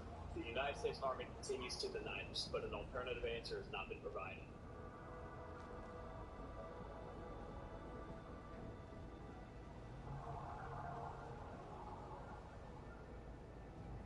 Strap in, this one's a doozy. Officially, Operation High Jump was to be an expedition to Antarctica to map the place out and train American personnel in frigid conditions. The operation was announced in 1946 and was set to launch in December. The operation involved 13 ships, more than 4,700 personnel, and a variety of aircraft. The mission was led by Richard Byrne and was meant to just be a servant mission, but people think High Jump had ulterior motives. We've discussed on several occasions about the conspiracy surrounding German activity in Antarctica, and High Jump ties into this. Many people think Operation High Jump was a mission to destroy the Nazi base hidden on the frozen continent. The main conspiracy comes from the lost journal of Richard E. Byrne, but sources say, as his unit pulled up through the frozen continent, they were engaged by enemy aircraft. After this, the team apparently landed and were taken to a Nazi underground base. Richard Byrne was allowed to leave after this, but his journal was seized and he was ordered to not talk about anything he saw. Roughly 8 years after these events, the United States launched Operation Argus, which was secret tests of the atomic bomb in Antarctica, and people believe this was done to destroy the underground base. 3 years after this, the Antarctica Treaty was signed, forbidding private individuals from going to the frozen continent. Now, I probably got a lot of this wrong, as this was far and away the hardest thing on the iceberg of research. I could hardly find anything on Operation High Jump because it's rather being hidden or there's simply nothing to find.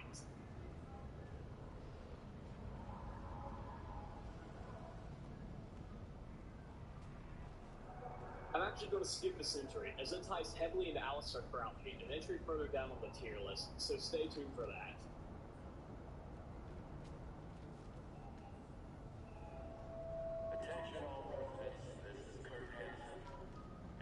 This is Gertrude Silver, and she served in the United States Air Force during World War II. She was a part of the Woman Air Force Service Pilots, or WASP for short. The group tested aircraft, trained other pilots, but did not see direct combat in the war. Gertrude's boyfriend was a part of the Royal Air Force and would take her flying several times, sparking an interest in aviation. He unfortunately passed away, which further inspired her to fly.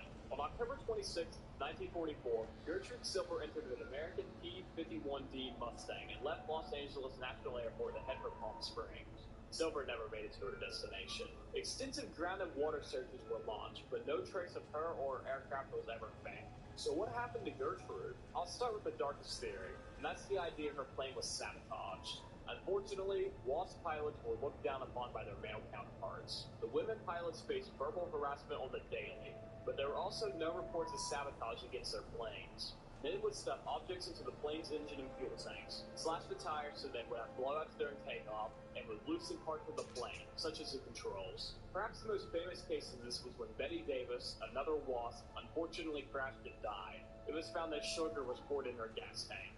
But until we find Gertrude Silver or her plane, the disappearance of her will remain a mystery.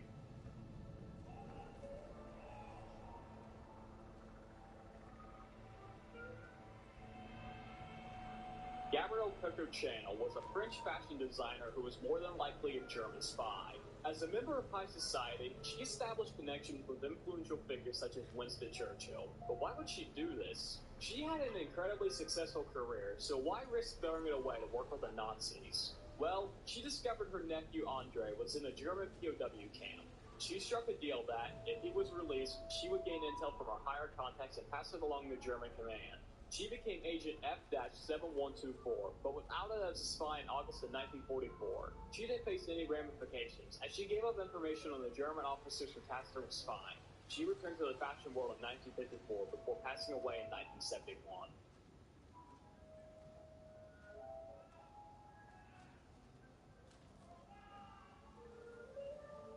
Masanobu Tsuji was a Japanese military officer, politician, and war criminal who played a significant role during World War II.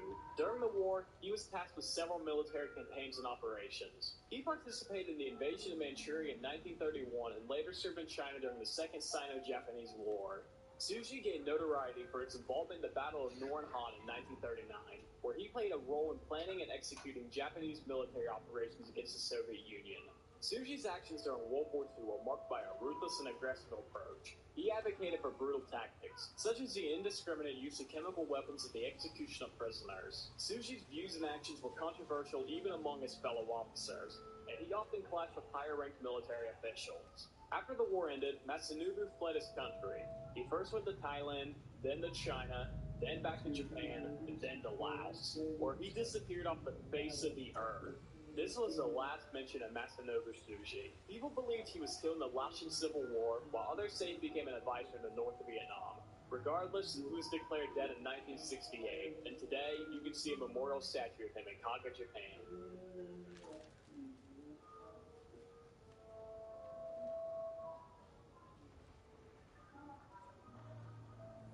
We have some ideas of Germany's plans for the rest of the world post-World War II, and this entry deals with their plans for the South American continent. They're here, in this map. As you can see, the Germans had plans to divvy the continent into 5 different sections. There is very, very little information on this map, but what we do know is that German phrase means air transport network of the United States and South America main lines. So the map was for aerial use. But it's also possible this thing was a British forgery. The map was snatched by a British officer from the bag of a German soldier and was subsequently sent to FDR in America. At this point of the war, Britain was desperate. They were basically the last ones standing against Germany, and they needed help. So the idea was to forge a map of South America to instill the fear of German involvement so close to the Americans' homes. However, this happened 2 months before Pearl Harbor, which of course brought America into the war.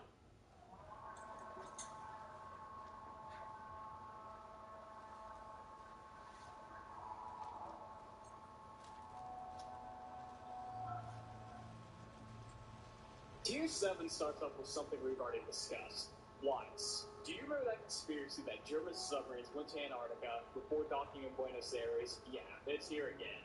On the morning of July 10, 1945, 2 months after the Germans surrendered, the U-boat U-530 arrived at a naval base in Buenos Aires.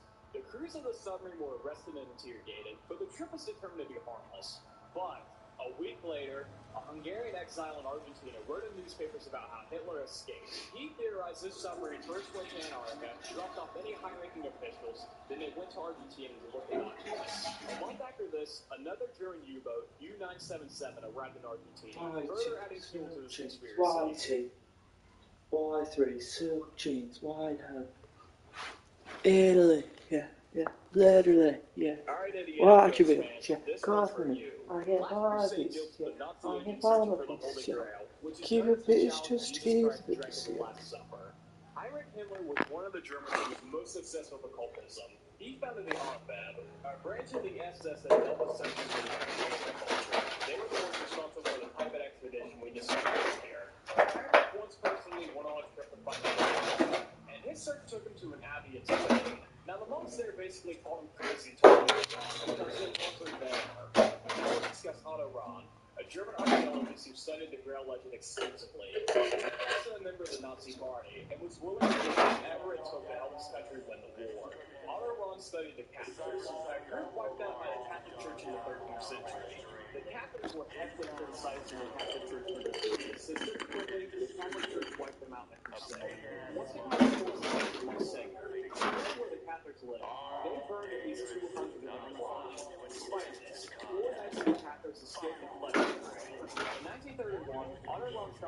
crusader to explore the ruins of one of the last Catholic strongholds. He explored the ruins, but he did not find the Holy Grail.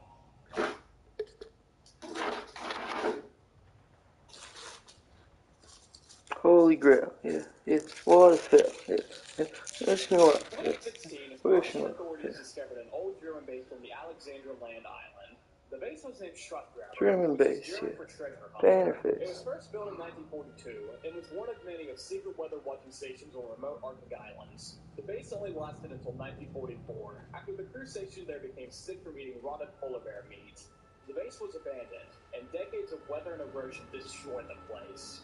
The remains were discovered in 2016, and the site was investigated. There wasn't much there, just what you'd expect from a leftover weather station, and there was no evidence pointing towards it being anything else. But that doesn't stop people from speculating. Like we said, the base's name was nicknamed Schutzgraber, German for treasure hunter, and people have taken this name literally. Some people believe it was an archaeological project with the goal of finding lost Nordic artifacts, but as we discussed, there's no evidence of it being any more than a weather station, and everything else is speculation. Well, that's not that far-fetched. And seems pretty in line with the rest of their motifs, or what's it called? After Germany reunified in 1990, the state ordered aerial surveys of their land, and they found this. Yeah, that's a swastika. Oh yeah, you can't definitely by any means definitively say it. So they would majorly contrast the deep green pine trees. A surveyor was brought in, and he calculated the trees were likely planted in 1938. The trees were removed in December 2000, but that wasn't the only set of them. American soldiers found another set with the year 1930 written with them. And in September 2006, a set was found in Kyrgyzstan of all places.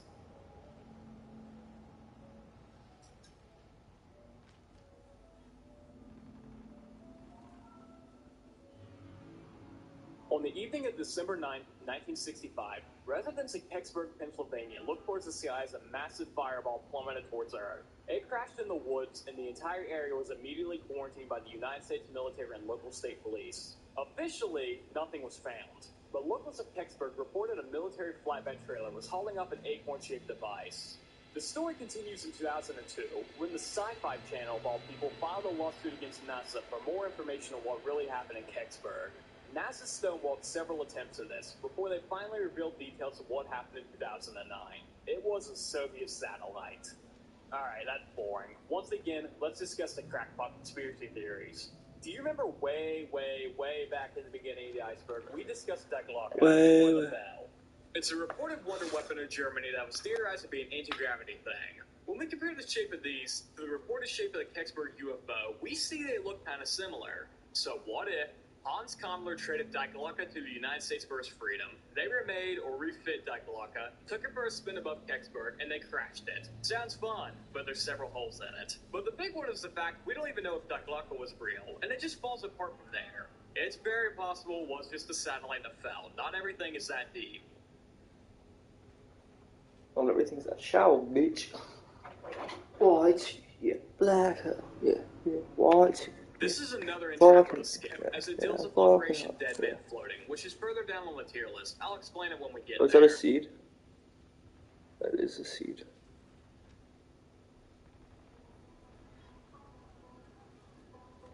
On December 8, 1942, a year and a day after Pearl Harbor, American forces stationed in Kinao, China, spotted a plane headed towards them. They discovered it was an old American P-40B Tomahawk with an insignia that hasn't been seen since Pearl Harbor. They heard no response and saw no signal from the pilot, so they briefly fired on it, fearing it was a trick. But upon further inspection, they saw the plane was already shot up, and the pilot looked injured. They We don't lost the plane smoke in a no cloud of smoke seeds and here. plummeted towards the ground. We don't The wreckage breathe or any there. traceable pilot was never CTV, found. we don't smoke no seeds here. GTBSG. We've discussed lost paintings, lost gold, lost planes, and now we're discussing lost fossils. The Peking man was a subspecies of Homo erectus, and a batch of their fossils were found in the 1920s. The fossils were found in the Zhoukoudian cave system, which was outside Beijing. But at the time, Beijing was called Peking, and that's where the name came from. For the next 20 years, they were studied, but as Peking. World War II continued to Is impact it related China, to they were P sent to Queen the or United States for Sofa King safekeeping. or Sofa Chinese Queen? anthropologist Hu Xingxin loaded 200 fossils into several wooden crates, and that was the last time they were ever seen. Sofa They were King, shipped from Beijing, but they Sofa never made it to Queen, the port to be shipped to the Sofa United Prince, States. Sofa One theory states they Princess. were loaded into a port-bound train, but that train was captured by the Japanese, and they rather took or discarded the fossils. Another theory suggests the fossils were loaded onto the Maru, and we will discuss what happened to that ship soon. Finally, there's a theory they are under a Chinese parking lot. A former U.S. Marine revealed that his father, Richard Bowen, had been stationed in the Chinese port city of Xinhao in 1947. At that point, China was going through a civil war, and Bowen's force boarded the big fossils, and they uncovered a box of bones. It scared them at first, but they simply covered them back up and ignored them. A team then went to China and retraced the father's steps, and they discovered they were in the middle of the parking lot. So it's possible, below the asphalt lies boxes of bones, just waiting to be uncovered for the second time. Yeah, I gotta turn this the fuck up. I think 4. 3. Young Kajan is a story that's similar to Lori Torney from a few years back. He also fought for 3 different countries throughout the war. He fought with Japan, then Russia, and finally with Germany during the D-Day invasion. In 1938, Korea was captured by Japan, and they needed soldiers. So Yang was conscripted and then sent to Manchuria to help the Japanese fight China. In the Battle of Khalkhin-Gol, the Soviet army fought Japan inside of Mongolia. Gang Zheng was a part of the battle and was captured by the Soviet army. He was sent to a Soviet gulag, where he spent about 3 years. Now we enter 1942, and the Soviet army begins to face a shortage of manpower, so they look towards their prisoners of war for help. Yang was urged into fighting with the Red Army, and he spent the next year doing so. His most notable fight happened with the Third Battle of Kharkov, but once again, he was captured and sent to a prison camp, this time owned by the Germans. And once again, he was pressed into fighting, so he was sent to France, where he found himself fighting the Allied powers on D-Day. And of course, poor Yang was captured once again, this time by the Americans. He couldn't speak English or German, so he was sent to a British prison, where he spent the rest of the war. When it ended, instead of returning home to Korea, he moved to the United States. He settled in Cook County, Illinois, before peacefully passing away in 1992 at the age of... Wait, when was this guy born? When you begin to dig for the answers to questions like this, you might realize this guy might have never existed. This is the only evidence of Yang Kajan, and it's not even known if it's him. His story has been reported on since the war ended, but there's no discernible evidence. Side job, baby, let me.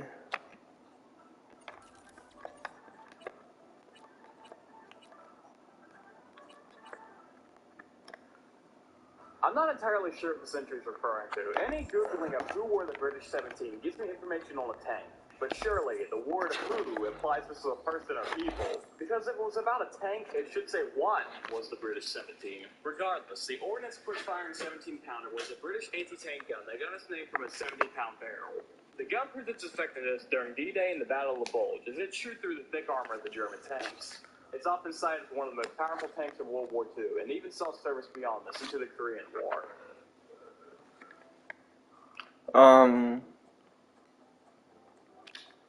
Character stats journal.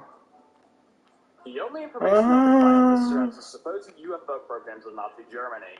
I've discussed this topic of German flying saucers across the iceberg, with Die Glocke, High Jump, and now here. But the fact is, if they even made UFOs, they were only prototypes.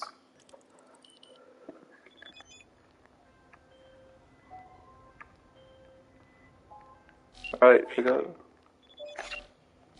We have another UFO sighting, but it's finally not the United States. It was in various Scandinavian countries, such as Sweden and Finland. These sightings took place in 1946, 1 year after World War II ended. On all accounts, they were described to be missile or cigar-shaped and had no wings. On June 9, 1946, I want that a truck, bright or light no? shot over the sky of Helsinki, Finland. There was a smoke trail and a large pop. The next day, the same thing happened, but instead of exploding, it turned back and flew in its opposite direction. On July 9th, there were 200 reports of these ghost rockets, and again on August 11th, 1946, more than 300 of them were reported. Kind of sounds like a meteor shower, right? Well, that is a prevailing theory, as the big appearances took place within the peak of the annual Perseid meteor shower. But what about the other outliers? And the perceived maneuverability? Some people, including Carl Gosta, didn't believe this. He watched one of these things crash into Lake Colmars on July 19th, 1946. He also heard a large thunderclap, so he immediately went to the lake to investigate. After 3 weeks, he found next to nothing. Carl did know that the bottom of the lake had been disturbed, but nothing was recovered.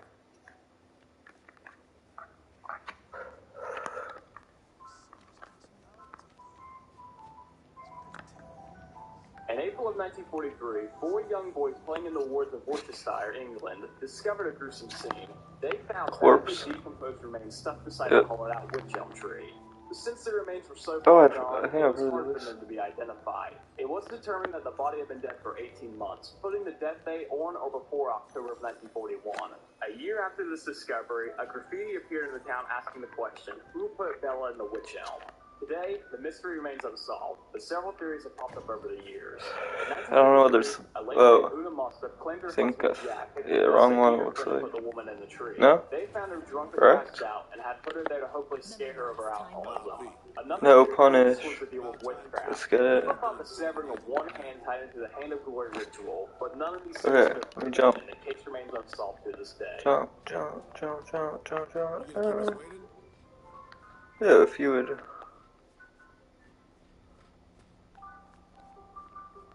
And as On March progress. 23rd, 2015, deep within the tropics of the Andes Mountains in South America, a mysterious shelf was discovered.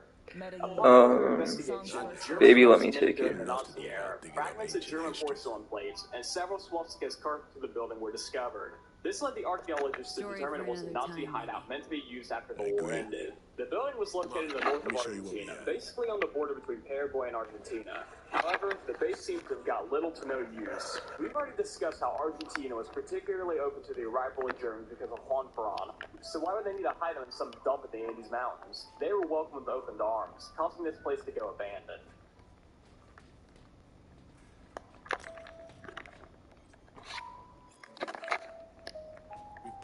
Alright guys, once again, all this ranting and raving about 70-year-old conspiracy theories is starting to drive me nuts. So I'm gonna go, I don't know, read a book, and my great friend and head mod of my Discord server, Seb, is gonna cover the next few entries. Make sure when the video is done, you join the server and tell him how well of a job he did reading. The server is linked in the description.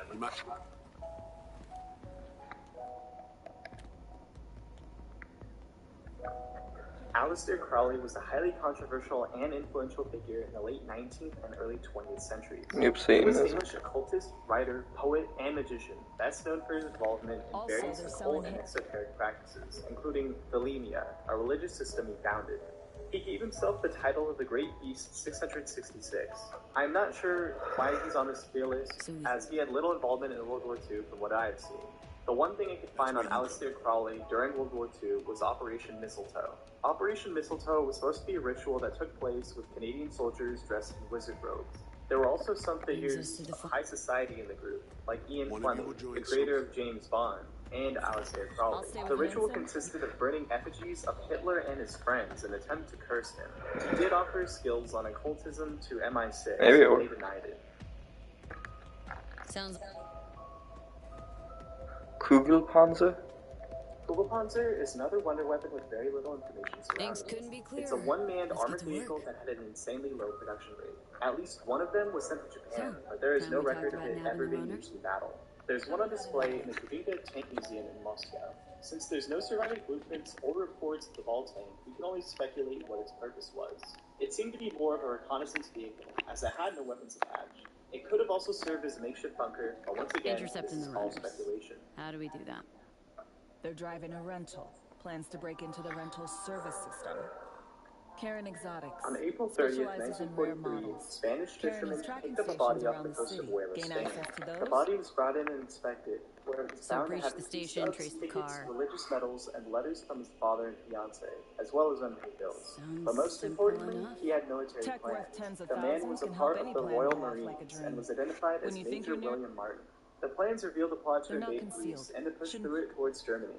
The plot was immediately sent to German higher-ups, and they responded by bolstering their forces. Whatever happens, happens. However, that invasion never came. At the very same time, Sicily, over in Italy, was invaded. I don't know why I feel like Blade said it. Or Young. The Axis powers just fell for Operation Deadman. Maybe Echo 2K said successful it. deception operations of all time. Whatever happens, happens.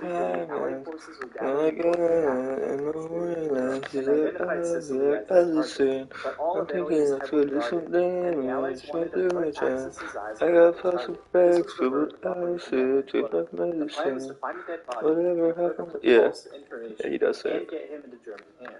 Finding the body in the bloodiest conflict of all of mankind was easy, but finding the right body was harder. They wanted to find someone who looked like he crashed his plane and died in the water. After a while of searching, they found their cadaver.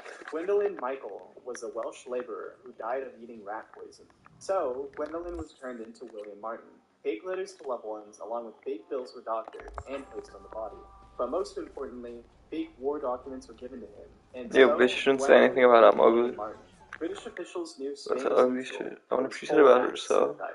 and any Or, information I'm curious. I don't want to pry. Germany. So that's I'm where just his looking body in my was face found, and be and they like, were fucking exactly ugly. right. Okay. Hitler read these fake papers and fell for it. He mobilized soldiers from I Italy need and it. Greece, and the Allied powers easily captured Sicily.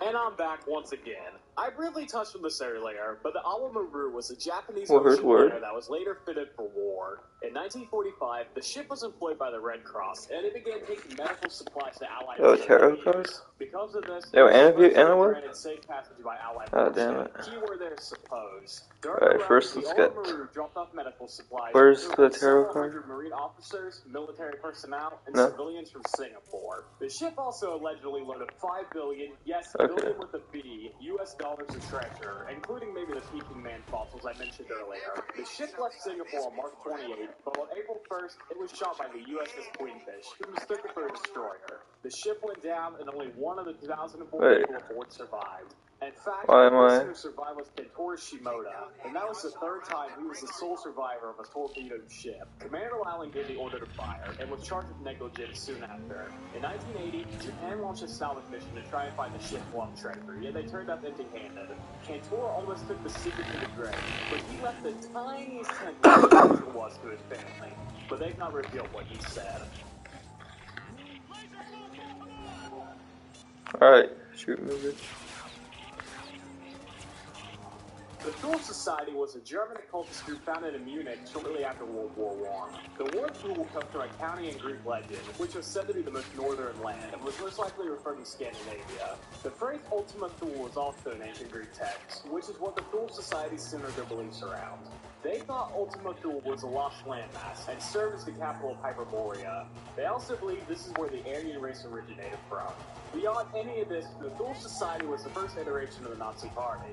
It had certain people in it we've already discussed, like Hans Frank, the man who stole the portrait of a young man, Hermann Goering, who mysteriously committed suicide by cyanide, Rudolf Hess, the best friend of Hitler, and the man who flew Scotland alone, and Heinrich Himmler, the head of the SS and the Gestapo.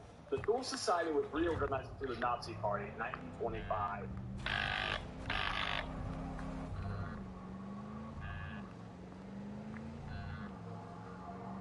As World War II began to wind down, Germany got desperate, and they began to devise plans to keep the fight going for their nation. And the Werewolf Plan was one such idea. The concept behind the Werewolf Plan was to continue the fight against the Allied forces even after Germany's surrender and occupation. The objective was to undermine the occupying force, disrupt their operations, and create an atmosphere of fear and uncertainty. The plan was proposed by Heinrich Himmler, and in 1944, it gained some support within the Nazi leadership. Himmler envisioned the Werewolf Organization as a network comprising of mainly Hitler Youth members, SS soldiers, and other fanatical supporters of the regime. However, the implementation of the Werewolf Plan was hampered by several factors. Firstly, Germany's overall military situation was falling apart quickly. The lack of resources, manpower, and coordination hindered the establishment of any effective resistance movement. Moreover, the population was tired, their morale was low, and they had grown disillusioned with the Nazi regime. Consequently, the recruitment and support for the werewolf movement were limited, and it failed to garner widespread popular backing. Werewolf bar mitzvah. Ow!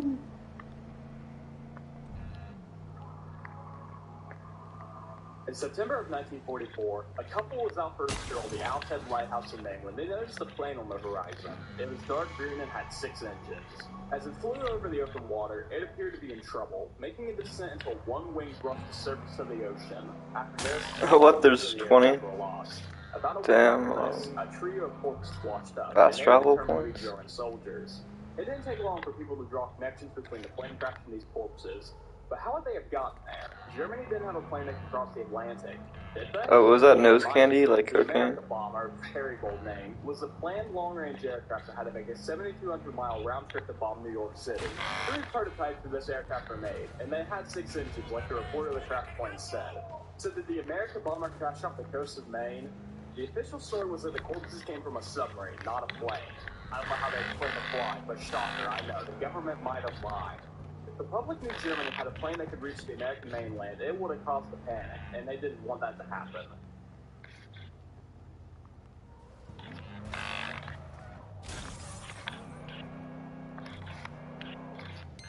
The Japanese attack on Pearl Harbor was a complete surprise, but some think there was more of a warning to it weeks before it happened. On I didn't even see November that. 22nd, 1941, a strange advertisement appeared in a magazine. It had a picture of a group of people sheltered from an air raid, playing dice. Under the headline, a message said, "We hope you'll never have to spend a long winter's night in an air raid shelter." But we were just thinking, it's only common sense to be prepared. Scattered throughout the issue were 6 smaller tag ads referring back to the main copy, with the dice number 12 and 7. And of course, 12/7 was the date for the Pearl Harbor attack. After the attack, the board game ad was investigated, but there was no establishment between the dice numbers and Pearl Harbor.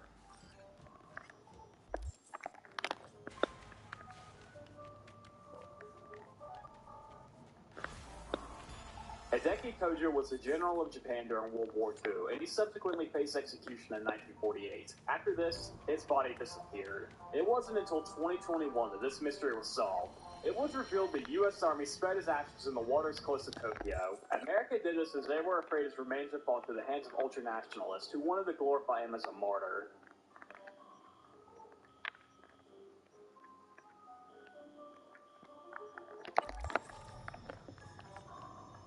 During World War II, there were several plots to assassinate the German leader, and Operation Foxley was one of them. The plan was first formulated in 1944 and was actually a pretty straightforward idea. After one of Adolf Hitler's personal guards was captured and interrogated, he revealed that Hitler always took a 20-minute morning walk all around the same time, and he liked to do it Inventory alone, map, so this character, left him cyber. incredibly vulnerable. So a plan was made. Shoot him. Pretty simple. A sniper was briefed and trained, and was shown a vantage point where he could wait. He was also going to dress in a German mounted soldier outfit to fool any passerby. Everything was set, and Operation Foxley was ready to go. Except it never went. Days before it was supposed to happen, Operation Foxley was canceled for 2 main reasons. 1, it was determined that Hitler being alive was doing more damage to the German army. And 2, fears of him becoming a martyr after killed were discussed.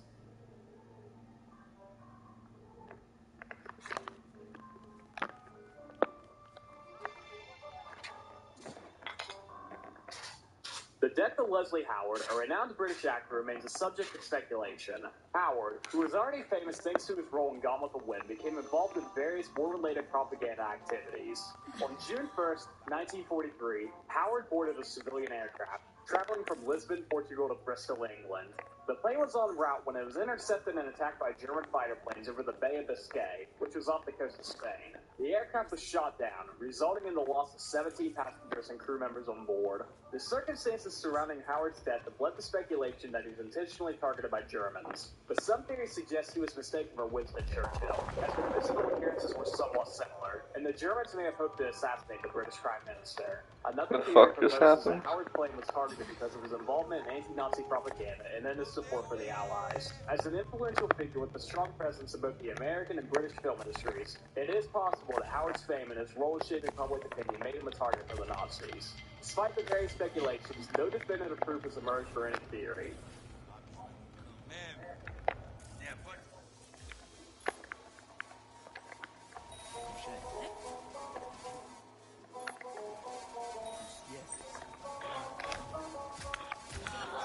Year 9, we're almost at the bottom. The first entry deals with a ritual performed by witches to attack Hitler. Yeah, I can tell we're getting to the bottom. In 1940, as Rick braced for a German attack, a group of witches gathered in the town of Heidelberg to perform a cone of power ritual. This is the process of aligning the participants in the shape of a cone. You then join hands and focus on a point in the middle, above everyone, making a cone shape. The participants are then to chant, hum, dance, or whatever other way needed to generate ritual power. When the power hits its peak, you're supposed to raise your hands in unison to send the energy towards a goal, and in this case, it was to disrupt Hitler's plans. Hey, Germany's invasion did fail, so I guess the cone of power worked.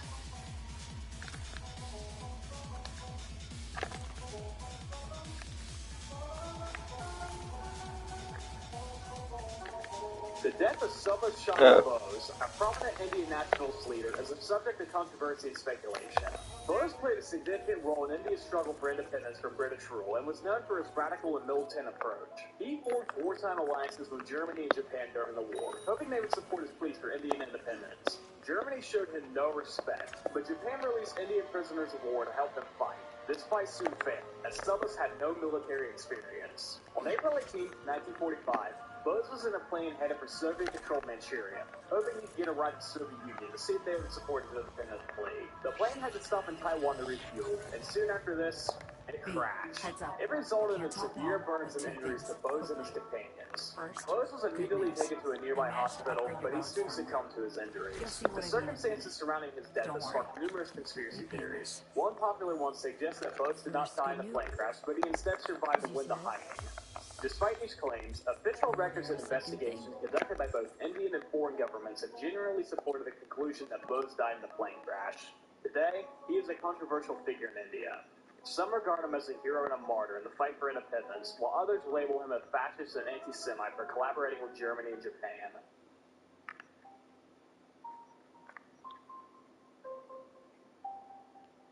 Remember way back when we discussed the Nazi expedition to Tibet to find the original Aryans? Yeah, while they were there, they were told to look for the Yeti as well. Heinrich Himmler was of the belief that the Yeti was the lost missing link between the original Aryans and the modern-day Aryans. And you'll never believe it, but they found a Yeti. Alright, no, sorry. But they did bring that monstrosity back with them, and Himmler seemed to believe it was the Yeti. But after modern investigations, it was found to be a bear with dog teeth.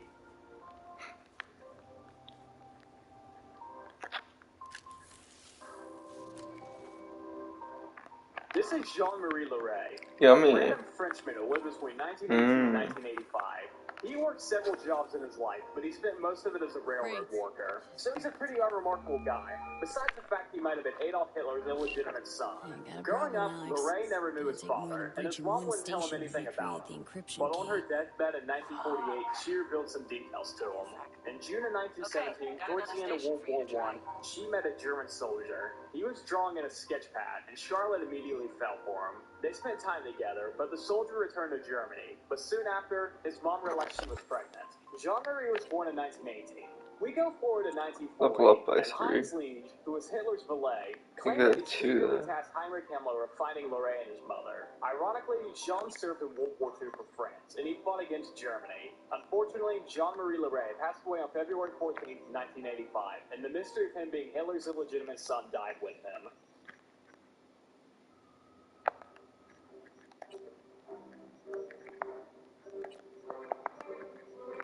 Moving on from one of Hitler's possible relatives, this entry deals with an actual relative. This is Geli Rommel, the daughter of Hitler's half-sister Angela Rommel. So that would make Hitler her half-uncle, I think. Hitler and Geli shared a close relationship, with him acting as a guardian and a mentor to her. On September 18, 1931, in Hitler's Munich apartment, Geli was found dead from a gunshot wound, and the exact circumstances surrounding her death have been a subject of speculation. The official report declared Geli's death a suicide, suggesting she had taken her own life with Hitler's pistol. However, various theories have emerged over the years, questioning the official narrative and suggesting the possibility of foul play. One theory that proposes that Geli's death was a result of a passionate argument with Hitler that escalated into a tragic conclusion. There are accounts suggesting that Hitler's possessiveness and controlling nature had strained their relationship, and Geli had expressed a desire to break free from his influence. Another theory implies that Geli's death was not self-inflicted, but rather a murder. The theory suggests that Hitler may have been involved in their death due to jealousy, control issues, or fear that their relationship would be exposed and damage his political image. Despite the various theories and speculation, no conclusive evidence has emerged to definitely support any theory. The investigation into Geli's death was not comprehensive, and some crucial documents and witness testimonies were destroyed or remain inaccessible. Let's get to it. Good luck out. This entry ties back to Project Reese and the Lost Gold Train. Mount Silesia is located in the middle of Poland and was one of the entry points for Project Reese, which, if you remember, was the idea of having Poland mostly connected through underground tunnels. Because of this, people believe the Lost Gold Train, which I discussed way back in Tier 1, was hidden here. Despite multiple searches, the train still remains lost. Mount Silesia is a sacred place and was important to Germanic and Slavic people of years ago. Today, it's the most important pagan worship site in all of Poland.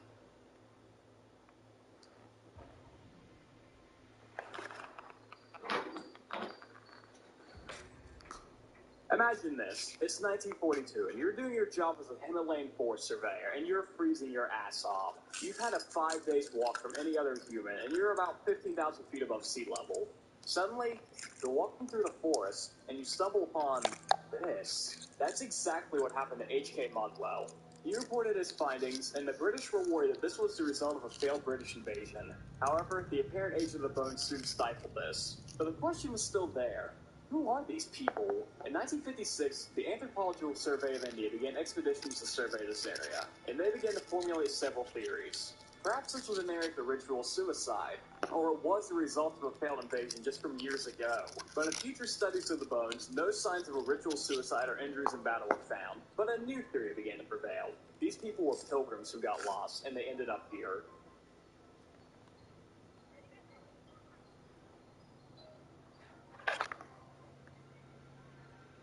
Here we have another bizarre plot Japan had to attack the United States mainland. Operation PX, or Cherry Blossoms at Night, was the plan to attack civilians using biological weapons. The weapons were developed by Shiro Ishii, who oversaw Unit 31, which really deserved a spot on the iceberg. The idea was to launch seaplanes that deliver weaponized bubonic plague, cholera, typhus, and other pathogens across San Francisco, San Diego, and Los Angeles. The plan was finalized in March of 1945, but was shelved soon after. The main reason?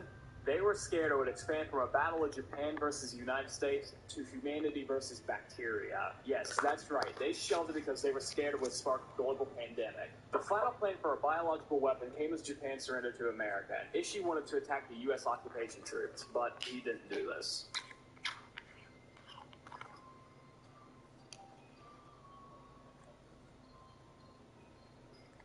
The murder of Pamela Warner is a chilling and unsolved crime that took place in Beijing, China. On January 7, 1937, Pamela Warner, who was a 19-year-old British student, was brutally murdered. She left her home to attend a skating event, but she never returned. Her body was discovered the next morning in a desolate area near the Fox Tower, an ancient structure in Beijing. She had been brutally beaten, sexually assaulted, and then killed. The investigation was led by British diplomat E.T.C. Warner, Pamela's adopted father. He collected evidence, conducted interviews, and pursued various leads, but the case went cold. During the initial investigation, suspicion fell on a Chinese businessman named Han von Meergen, who had a reputation for engaging in illicit activities. However, no concrete evidence linking him to the crime was ever found, and it remains unsolved. The murder of Pamela Warner occurred against the backdrop of the Second Sino-Japanese War, making the investigation even more complex. The chaos and upheaval of the war hindered the progress of the case, and as time passed, the chances of finding the perpetrator dwindled. Despite decades of inquiries and numerous theories, the truth behind Pamela Warner's murder remains unsolved to this day.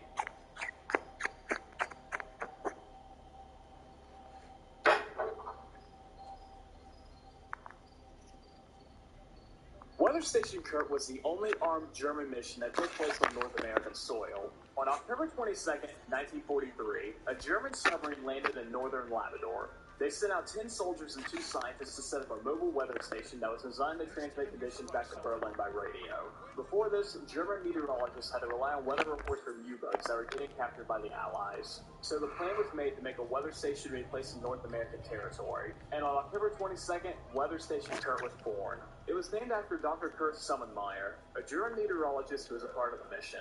The station only worked for 1 month before failing, and was forgotten about until after the war. It was founded in 1977 by Peter Johnson, a geomorphologist working on an unrelated project. He thought it was a Canadian station, so he paid it no mind. Around the same time, retired engineer Franz Sneager went through Summermeyer's papers and learned of the station's existence. So, he and a team went to take down the weather station Kurt. In 1981, it was placed in the Canadian War Museum in Ottawa, where you can still see it today.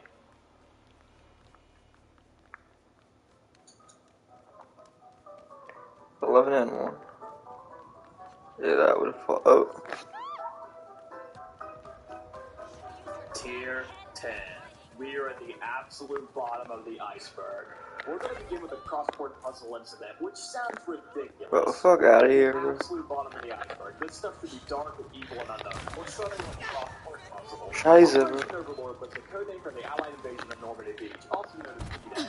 This was Bro, a critical fuck. moment in the war, so all information around it was to be kept top secret. So how did a crossword the British newspaper, the Daily Telegraph, almost ruin it all? Leonard Dahl was the creator of these crossword puzzles, and he let several details surrounding invasion slip. All of these happened in 1944. On May 2nd, the crossword puzzle question was Utah, and the hint was one of the United States. Utah was the country to the east of the United States of the storm. Oh shit, if I can just... But it happened again on May 22nd. This time, the question was Red Indian on the Missouri. Of course, gave away Omaha Beach, one of the landing points for D-Day. And finally, on May 27th, the code was caught. For some big wig like this is stolen some of it at times, which gave the answer overboard. Alright, once is a coincidence, twice is suspicious, and 3 times it's on purpose. So MI5, who was basically Britain's CIA, arrested Dahl. He was investigated to see if he was tipping off enemies through crossword puzzles, and it was found he had no connection to the Axis powers and was let go. And the entire event was labeled a massive and almost costly coincidence.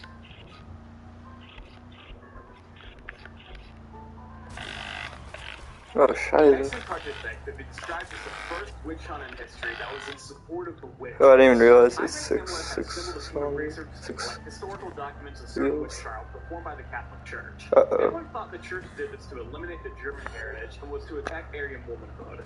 The search lasted for 9 years, and all the information was to be compiled into a research book, but one was never produced.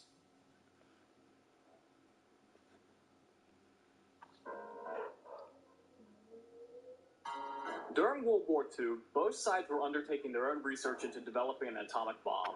We know America eventually won, using their atomic bomb on Hiroshima and Nagasaki to put an end to the war. But it's possible Germany beat them to the punch. Luigi Ramersa was a well-respected Italian journalist who served as a war correspondent in World War II. On October 1944, he was personally invited by Benito Mussolini to attend a German weapon test on Rügen Island. He was taken to a concrete bunker and was told detonation was imminent. There was a slight tremor in the bunker, a sudden blinding flash, and then a thick cloud of smoke. It took the shape of a column, and then that of a big flower. Ramersa said in his book. He was also told he had to stay in the bunker for several hours because of the bomb's effects. He then went to the site of the detonation, where he said, the trees around it had turned to carbon. No leaves, nothing alive. There were some animals, sheep, in the area, and they too had been burnt to cinders. But information on this topic is scarce. But what we do know is Germany was actively trying to develop nuclear technology. Their research began in 1938, as Otto Hahn and Fritz Strassmann developed nuclear fission, and very soon after this, weapon-based applications for this new discovery were being discussed. After nuclear fission was discovered, Leo Szilard and Albert Einstein wrote a letter to President FDR discussing Germany's attempt in building an atomic bomb, and how America should start soon. FDR listened, and work on the Manhattan Project began. Back to Germany. In 1939, the first Uranocrene, or Uranium Club, was founded. It contained prominent scientists like Werner Heisenberg, who we will discuss again soon, and Otto Hahn, the man who discovered nuclear fission. After the first meeting, it was determined a nuclear weapon could be made, but it was going to take years to do. Germany had a small nuclear development team, but an exact number isn't known. Meanwhile, across the world in America, the Manhattan Project had upwards of 500,000 people working on it, with billions of dollars in funding.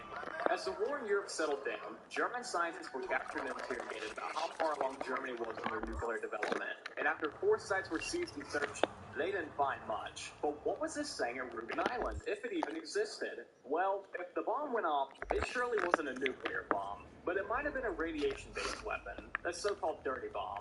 Rügen Island had its soil tested, and it revealed no abnormal radioactivity.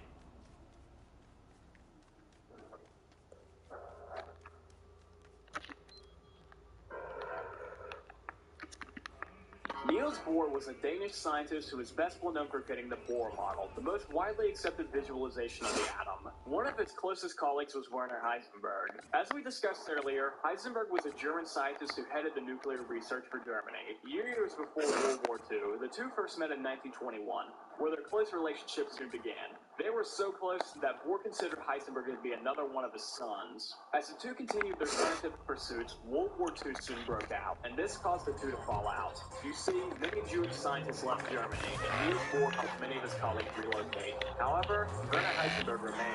He didn't do it in support of the Nazis. He did it more from a nationalist perspective, and please don't take that as a justification. In September of 1941, a German-sponsored event for scientists was to take place in Copenhagen, Denmark. Bohr did not attend, as a way to protest against Germany. But he still wanted to see Heisenberg, so the two met separately. The exact date is not known, and the actual topic of the conversation is shrouded in mystery. Each of the two scientists gave their own account of the conversation, but the topic seemed to be about the development of the atomic bomb. Should Heisenberg be working on it? Did Bohr even think it was possible? These were some of the topics discussed before Neil abruptly ended it. This was the last time the two ever talked to each other.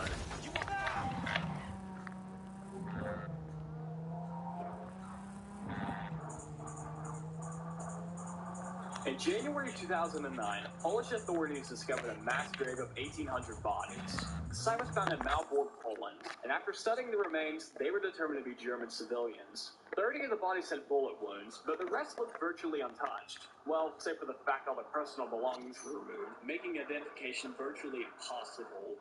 During World War II, Malbork was subjected to heavy fighting between the Germans and Soviets, and in 1945, German civilians were ordered to evacuate the city. There are very few details surrounding the fate of these people, but theories say they probably starved or froze to death.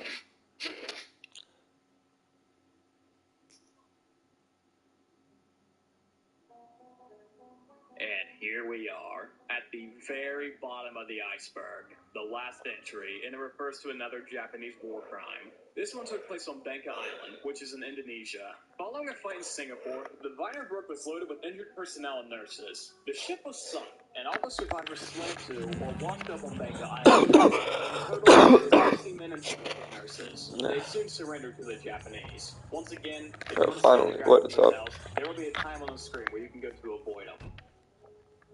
The men of the group were lined up and immediately machine-gunned by the Japanese, but the women had a war date. They were all sexually assaulted before they were forced to walk into the like 2 in my life. Only one of the Can't nurses just survived this encounter, fucking and her keep name my was hand Vivian off my dick. However, Vivian was ordered to stay quiet Or on the massacre gonna of Bangka try. Island by the Australian government. He did speak about it at the Tokyo War Crime Tribunal in 1947, but this brought very little attention into the incident. It was only in 2019, when researchers dug into the Bangka Island massacre, that the truth was uncovered. The perpetrators were unknown, and therefore, they avoided any consequences for their crime.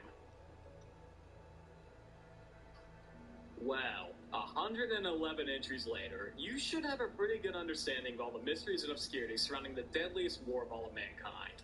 But throughout my research, thinking about World War II as a whole, I thought, come on, that can't be it. And I was right. As I was writing for the script for this, I began to think of additional entries that deserved a spot on the iceberg. And the list continued to grow and grow and grow. And I ended up with 39 additional entries. I tried to divvy these into 2 tiers, with the more known stuff in the first and the lesser known in the second. So, let's move from the bottom of the iceberg into the crust of the earth.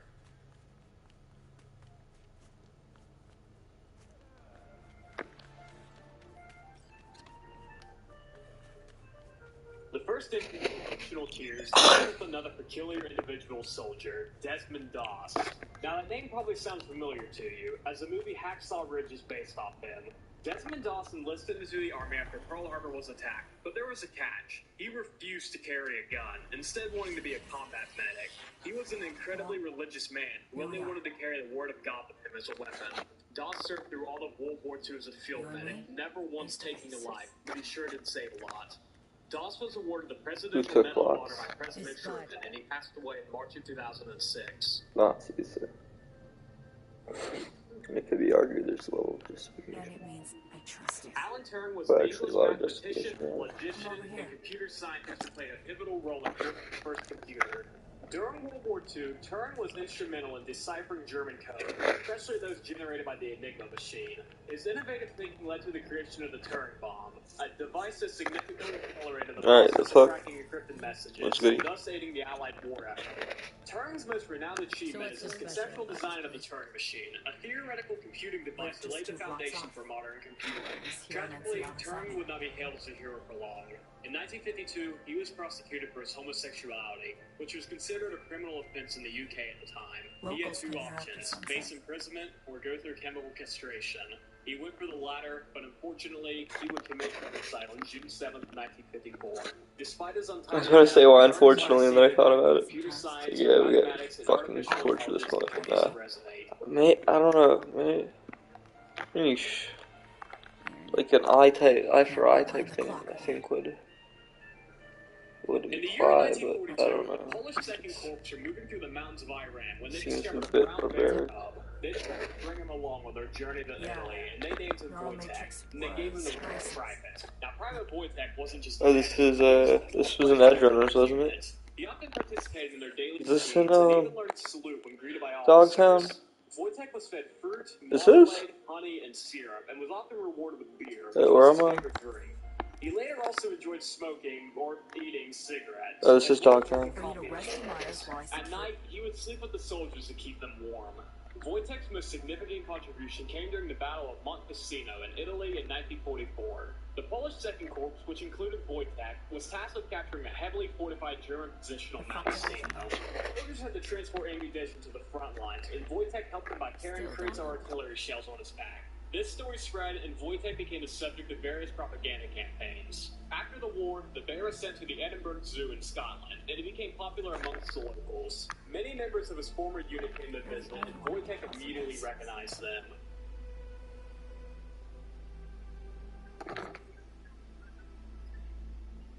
As World War II came to a close in Europe, paranoia, fear, and stress ran all throughout Berlin, and the constant talks of this omnipresent spy sparked these fears. Hitler himself was hearing tales from his soldiers of this great American spy, and eventually, he came face to face with him. Okay, he's not really a spy. This is Kilroy, and he was no more than a drawing. As Americans moved through Europe and later the Pacific, they drew Kilroy on anything they could find to let other Americans know they were in the area. Kilroy originated at a shipyard in Quincy, Massachusetts. He was a real person who would inspect ships and leave a checkmark on it if it passed inspection. This led to the sailors receiving a bonus, but they would soon remove that checkmark, so that another inspector would run through the checks again, basically paying the soldiers twice. The real Kilroy found out about this, and he began to draw the little guy on the ship, so it was harder to remove. Since it was hard to remove, these ships would keep him on, and once they went to the European dockyards, the soldiers stationed there saw Kilroy and adopted him.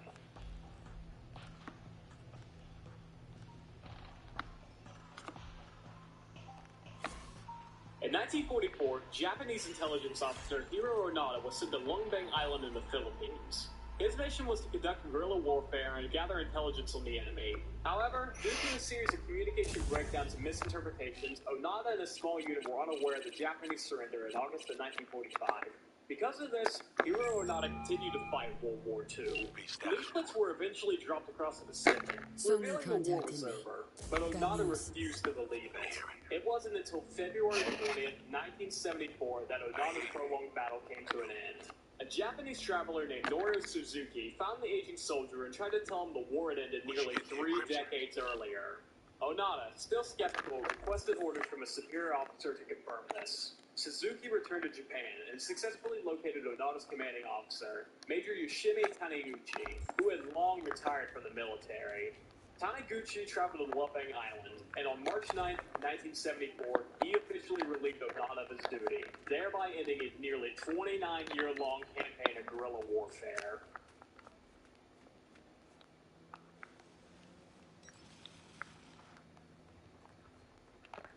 World War II had several remarkable and sometimes record-breaking soldiers. The first one we will discuss is the White Death, and I'm sure a lot of you know about him, so I'll keep it kind of brief. Before World War II, Sino Ohio was a simple farmer and hunter, but as the Winter War began, he took up marksmanship. In under 100 days, Sino Ohio killed upwards of 550 Russian soldiers, making him the deadliest sniper in all of human history. And he did this all using a bare-bones rifle. He knew the glare of the scope might give his position away, so he opted to use iron sights. He also packed snow into his mouth. Oh my god. Couldn't get him away. Unfortunately, 11 days before the Winter War ended, the White Death was caught. A Soviet soldier found him and shot him in the jaw, landing him in a coma for 11 days. He awoke as the peace treaties were being drawn up with half his face missing, but this didn't slow Sino down. After quickly recovering from the gunshot, he retired and lived with a rifle at age of 96. The other sniper I'm going to discuss is Lyudmila Pavlichenko. In 1941, she enlisted with the Red Army as one of the few female snipers. She also racked up an impressive kill count, crossing out over 300 German soldiers. She fought in key battles such as the Siege of Odessa, the Battle of Sevastopol, and the Battle of Stalingrad. After the war, Pavlichenko completed her education, obtaining a degree in history from Kyiv University. She continued her work for the Soviet government, helping to train new snipers and sharing her experiences. Pavlichenko married and had a son, but her life was tragically cut short when she died at the age of 58 on October 10, 1974.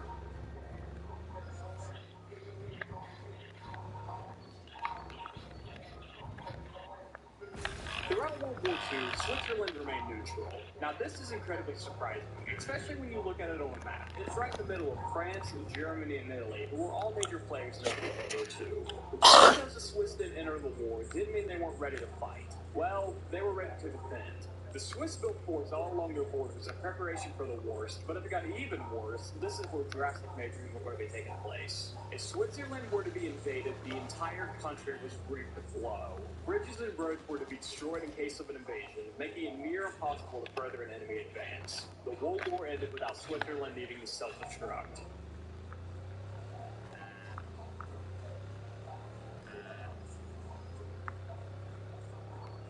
As the Allied powers pushed further up Normandy Beach on D-Day, they got out of the range of their warships' cover fire. But this didn't stop the USS Texas. The soldiers knew they needed the guns to fire higher, but it simply wasn't possible. That is, until the crew flooded the ship. It took in a lot of water, causing it to tilt upwards, and therefore giving the gun more range.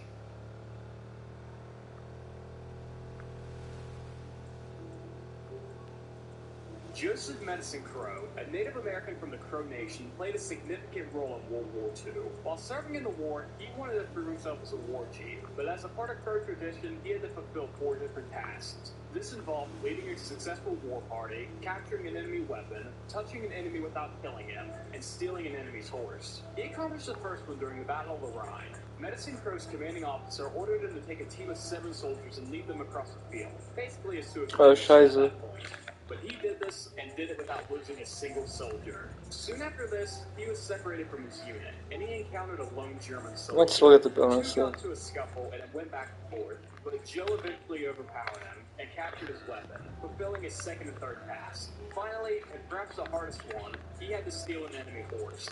Now this was World War II, and horses were made obsolete by the end of the First World War. But while leading his scouting party, he encountered a small farm occupied by German soldiers. And inside, there were horses. So naturally, Medicine Crow had to steal them. Oh, nice. Every morning, he snuck past the sleeping guards, armed with only a rope and a pick. He found the best horse in the group, tied a rope to a makeshift griddle, mounted the horse bareback, and then gave a super loud crow war cry as he tried to herd as many horses out of the corral as possible. Yeah, I think I'm good with the time. Home and became a war chief. He passed away on April 3rd, 2016, at the age of 102.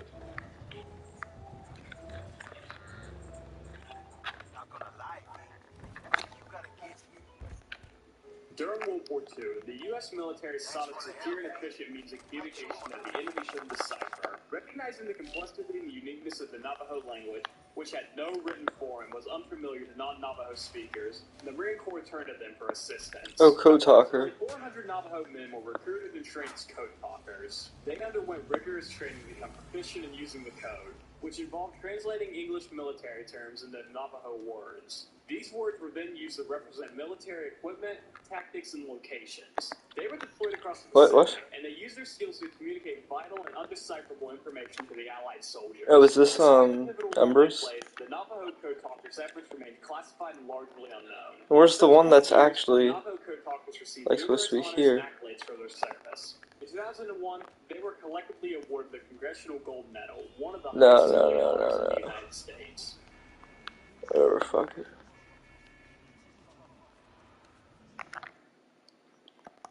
Oh.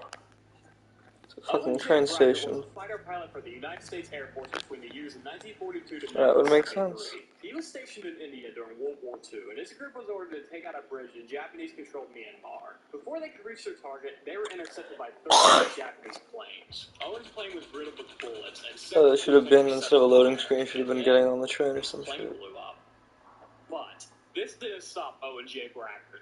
He and his crew parachuted from their plane, but as they fell, the Japanese pilots shot at them, which is a major war crime violation, but that's nothing new for Japan. The Japanese pilot opened his canopy to see if the parachuters were dead, and Owen took his chance. He drew his M1911 went to another fired train 4 station. shots at the pilot. He must have hit him, as the plane soon went towards the ground. Now, Japan states they lost no planes during this action, but regardless, the pilot backed off, whether from fear or because he had just been shot. Owen Brackett landed on the ground and was immediately captured by Japanese soldiers. What do I have? He spent the rest of the war in the Japanese prison, but 40 survived meters. and was soon liberated.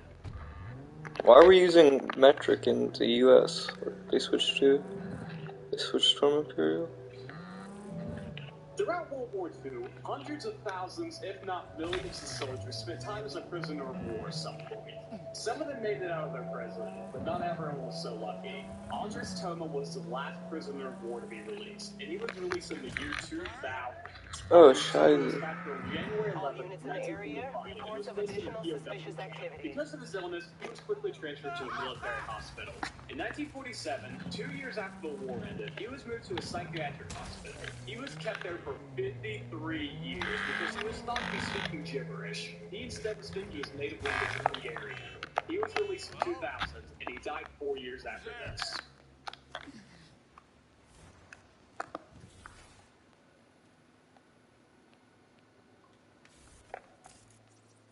This entry refers to the fact that America almost had 4 presidents die in World War II.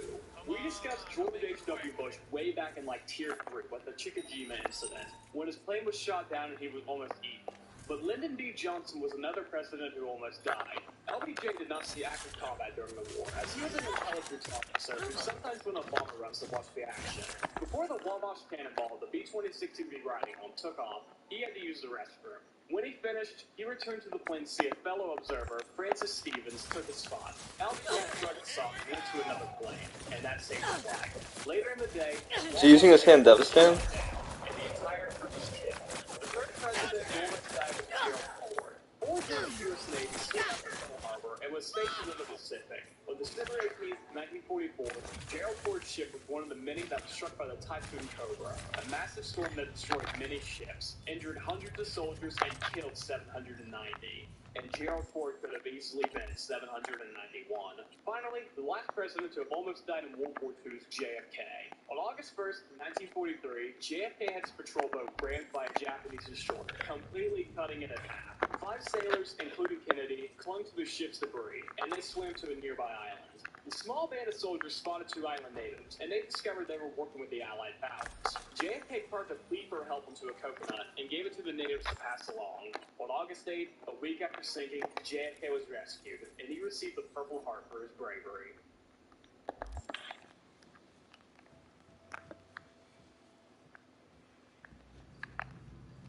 Towards the end of the war, Japan realized they were fighting a losing battle, and this fact really set in when they saw the Ice Cream Warship. The USS Quartz was originally deployed to the Pacific with these massive mixing machines to help produce concrete. They severely overestimated how much concrete they needed, as within a week they had enough.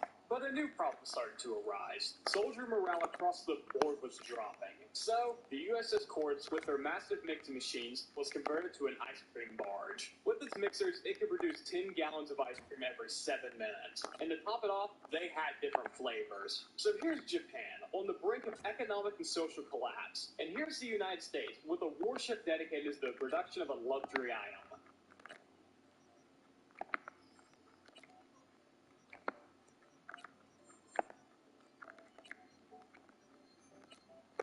You all might know Christopher Lee as the guy who played Count Dooku, or Saruman, but way before any of this, he served in World War II.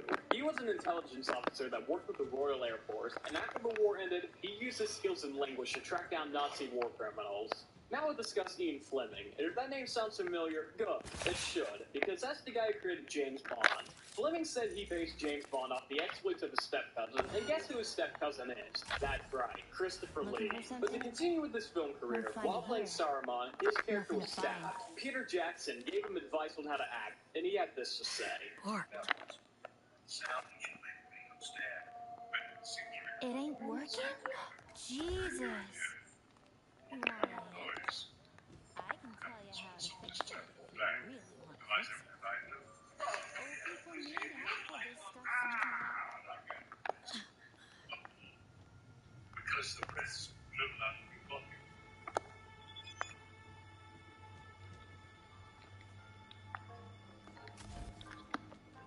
You know, Throughout this behemoth of a video, I've discussed these massive strength plain German weapons, and this entry deals with one of those. It's only slightly smaller. This is the Krummluff, German for curved barrel. Thanks. The gun was made with 4 different angles of barrel, a 30 degree, 45, 60, and 90. But the main one was the 30 degree one, and even then, it saw limited production.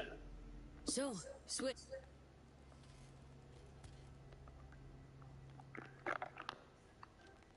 Keeping soldier morale high was a challenging aspect of World War II. To do this, units sometimes put on shows for the entire crew, and a lot of times, they were done in drag. In 1942, the military joined forces with the USO and the American Red Cross to entertain our troops with drag shows. But it wasn't just for shows. At one point, during a dress rehearsal for a future show, sirens rang out, and the soldiers had no time to change. Literally right next to it. Wearing drag.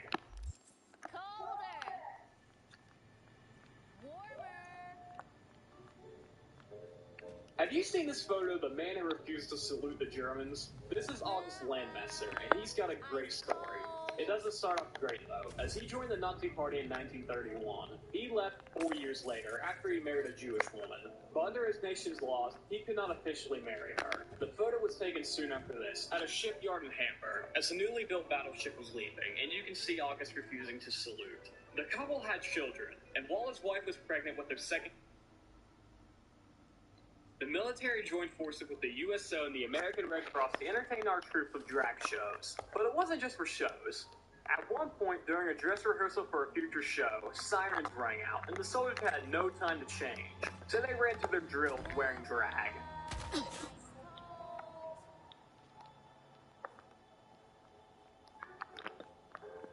Have you seen this photo of the man who refused to salute the Germans? This is August Landmesser, and he's got a great story. It doesn't start off great, though, as he joined the Nazi Party in 1931. He left 4 years later after he married a Jewish woman. But under his nation's laws, he could not officially marry her. The photo was taken soon after this, at a shipyard in Hamburg, as a newly built battleship was leaving, and you can see August refusing to salute. The couple had children, and while his wife was pregnant with their second kid, Irene, they attempted to flee towards Denmark. August was captured and arrested and was sent to jail for Rassenschande, or dishonoring the race. He was released in 1941, drafted in 1944, and was marked missing in action soon after this. Irma Eckler, who was his wife, was detained by the Gestapo in 1938 and was sent to a concentration camp. In 1991, a German newspaper published the famous photo, and Irene Landmesser, one of August's daughters, identified the man as her father.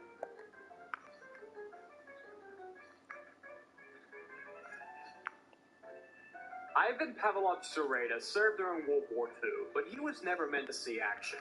His job was to literally serve, as he was a chef for the Red Army. In June of 1941, Operation Barbarossa, which was a German invasion of the Soviet Union, was launched. Sereda went to the front lines to cook for the soldiers stationed there. In the summer, his unit went ahead to scout, and he of course stayed behind. He eventually heard several tanks rolling up through their camp in a Latvian forest, but he realized they weren't Russian tanks. They were German. Ivan hid behind a tree as the commander hopped out of a tank to inspect the camp. Ivan realized he left his rifle behind, but he instead grabbed an axe and he charged the man. The German got back into the tank, but Ivan didn't stop the charge. He grabbed 2 big pieces of cloth and blocked the tank's sights. He then went ballistic, just hammering away on the tank's machine gun with his axe, while yelling for his unit to return. Now, there was no unit there to hear his pleas, but the tank crew didn't know this. It was just a scare tactic. The machine gun never stopped firing, and combining the heat of the barrel with the force of the axe, it soon bent, rendering it useless. The crew surrendered and soon left the tank, expecting a Russian welcoming party. But there was only one man there, with an axe.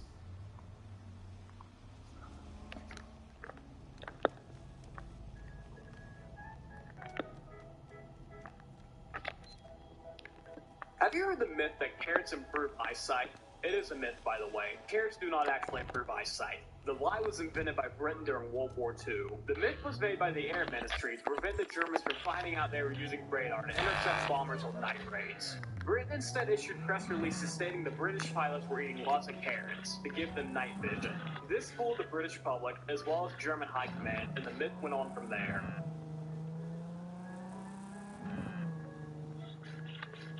The USS West Virginia was a United States battleship that was stationed at Pearl Harbor during the attack. The ship was struck with several torpedoes and it sunk into shallow waters. However, this wasn't the end of the vessel. The ship was sent to Washington State where it was rebuilt. In 1944, it rejoined the fight, supporting the Pacific War effort. Now put yourself in the shoes of Takeshi Medidas, the pilot who sank the ship. And now, here it was, like it wasn't even scratched, completely destroying your army. You wouldn't get that from a USS Ohio or a USS Kentucky. That's West Virginia strength, baby.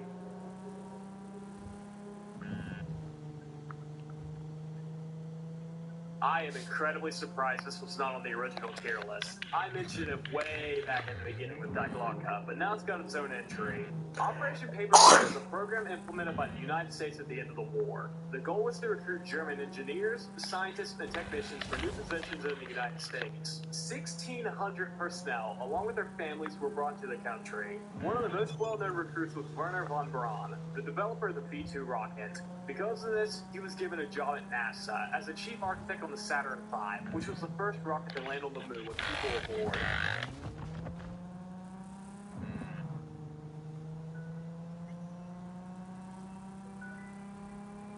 Dogs, man's best friends, especially when they're disarming bombs in World War II. Juliana was a Great Dane who saved her owner from a firebombing incident. One crashed through the roof of their house, and Juliana peed on it, rendering it obsolete. For this, she received the Blue Cross Medal for bravery. 3 years later, she received the second medal when she alerted customers to a fire tank through her owner's shoe shop. Her story was only revealed when auctioneers conducted a house clearance at a property in Bristol, and they discovered the second medal, along with the portrait of Juliana.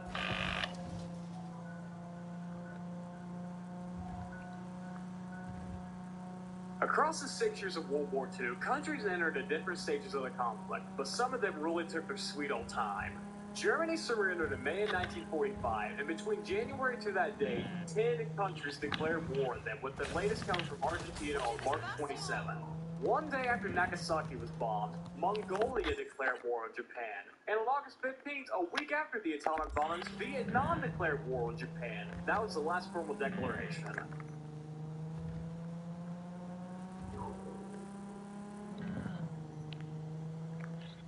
Every country on planet Earth had some contribution to World War II, but this doesn't mean they all fought. Shortly after Pearl Harbor, Honduras declared war on the Axis power, and they helped in the best way they could. They were the world's largest exporter of bananas at this point, so that's exactly what they did. They gave out hundreds of thousands of bananas to the Allied forces. Stubborn ass. Remember, Daniels? The Strait of Gibraltar is that little passage of water between Europe and Africa, and during World War II, Britain controlled it. However, they were worried it was going to fall to German forces, so a plan was put in place in case it did. Starting in late 1941, British forces began to build an underground system of tunnels that sprawled out across 34 miles. There were two outside viewing ports, one for the Bay of Gibraltar and one for the Mediterranean Sea. The plan was that if Germany captured Gibraltar, 6 men would seal themselves away in this underground system and use the communication equipment inside to report on enemy movement. There were provisions that would last the soldiers 7 years if they needed to, but thankfully the plan was not needed, as Gibraltar was never captured.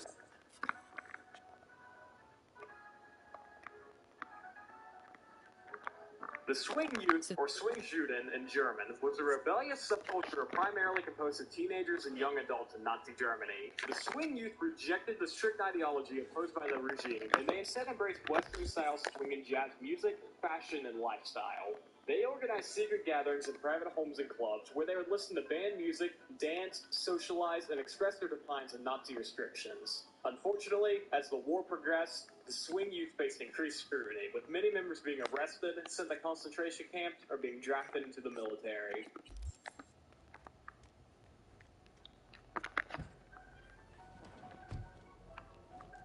This entire entry deals with animal cruelty, so if you don't want to hear any of it, feel free to skip to the timestamp on the screen.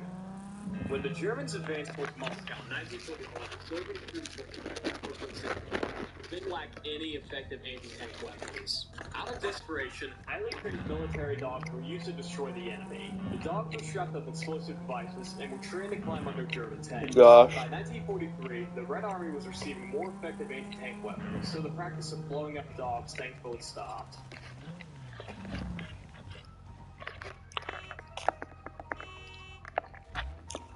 Following Pearl Harbor, the American Congress voted to go to war with an 82-0 vote in the Senate and a 388-1 vote in the House. That one vote against it was Jeanette Rankin, the first woman to be elected to the House of Representatives. She believed FDR provoked Japan to the attack, and she didn't want to go to war over this. As a woman, I can't go to war, and I refuse to send anyone else, she was quoted as saying. Her vote against U.S. involvement in World War II cost her any chance of re-election.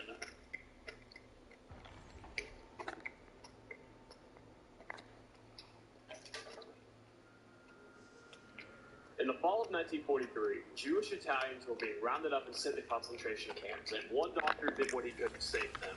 Dr. Adriano Ostaschini was an anti-fascist who began to diagnose children with Syndrome K. Now, Syndrome K wasn't a real disease. It was a code. It was a way to mark children as Jewish so they could be smuggled out to safety. The K came from Albert Kesselring, the German commander overseeing occupied Rome. Victims of Syndrome K were locked in a quarantine room as the disease was said to be highly infectious, and patients were instructed to cough extra loud, causing the Germans to stay away.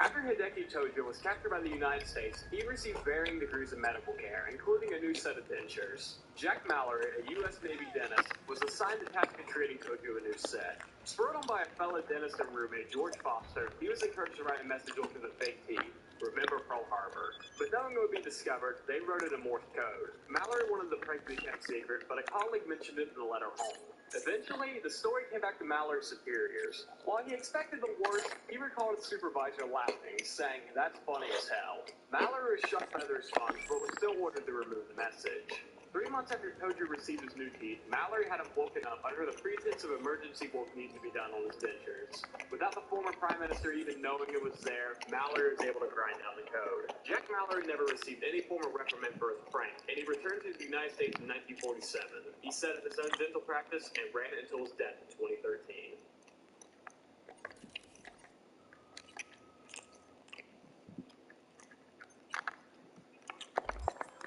This is the entry I was probably most surprised to not see on the original tier list, whether this or Operation Paperclip. I mentioned Unit 731 way back with the PX bombs, as it was a covert biological and chemical warfare research unit of the Japanese Army. It operated from 1937 to 1947. No. In the Ping district of Arkansas. Unit 731 conducted numerous human experiments and committed atrocities acts in the name of scientific research. It was led by Lieutenant General Shiro Ishii. He conducted a wide range of experiments on prisoners of war who were deemed disposable by the Japanese military. The experiments aimed to develop biological weapons and to study the effects of diseases. Prisoners were subjected to surgery without anesthesia, exposed to deadly diseases, forced to endure extreme temperatures, and subjected to various forms of physical and psychological torture. After Japan surrendered in 1945, the United States granted immunity to all the leaders in Unit 731 in exchange for the access to the research data. This decision was driven by the desire to obtain valuable scientific knowledge and gain an advantage in the emerging Cold War. It's basically the Operation Paperclip of the Pacific.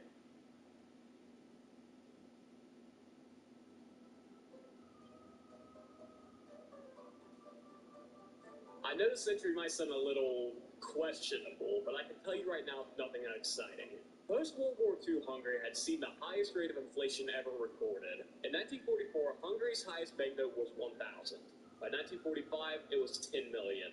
And the highest value, in which it peaked in 1946, was this number. That's 10 with 20 zeros. A special currency was created, the Adalpa Pingo, Hungarian for tax pingo. And the value only continued to, what's the opposite of skyrocket? Like skyrocketing towards the ground, like a SpaceX launch. Hungary was receiving daily updates via radio of the value of their money. By late July, one Adalpa Pingo equaled this big number, 2 sextillion pingos. Then in August, the Pingo was replaced by the forint. 1 forint was equal to 400 octillion pingos. Humans can't comprehend how tiny that number is, so let's simplify it. Basically, the prices of anything in Hungary were doubling every 15 hours for roughly 2 years straight. If you would have added the value of every single Hungarian pingo, it would have been equal to 1/1000th of a United States cent.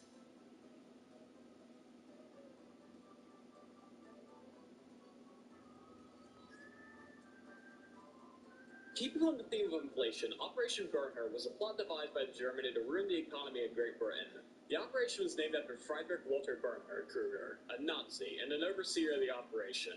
Bernhard assembled a team of roughly 200 men from a concentration camp and were offered better treatment in exchange for counterfeiting 400,000 British banknotes a month. A year had passed, and Operation Bernhard had printed off 70 million British notes, equating to 100 million fake British dollars. As the war came to a close, the production of the banknotes ceased, and all this fake money was to be destroyed. However, if you remember Lake Toplitz from earlier, a lake with a bunch of sunken logs at the bottom of it, where Germany supposedly stored treasure, yeah, that place. While no treasure there was found, some of the fake money was. $72 million worth of fake British banknote and a printing press were discovered and seized.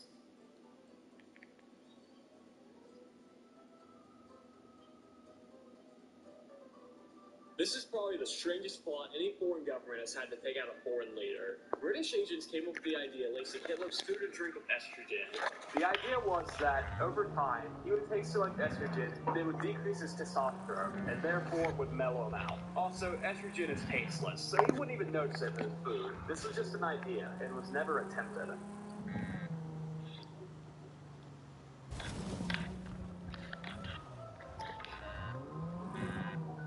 As we discussed around the iceberg, the Nazis had somewhat of an interest in the occult, but none more so than Heinrich Himmler. Heinrich Himmler began to hand out these things to all his SS soldiers. This is the Totenkopf ring, German for death rings. These things were insanely important to Heinrich Himmler. If an SS member was to leave the organization, they would have to return the ring.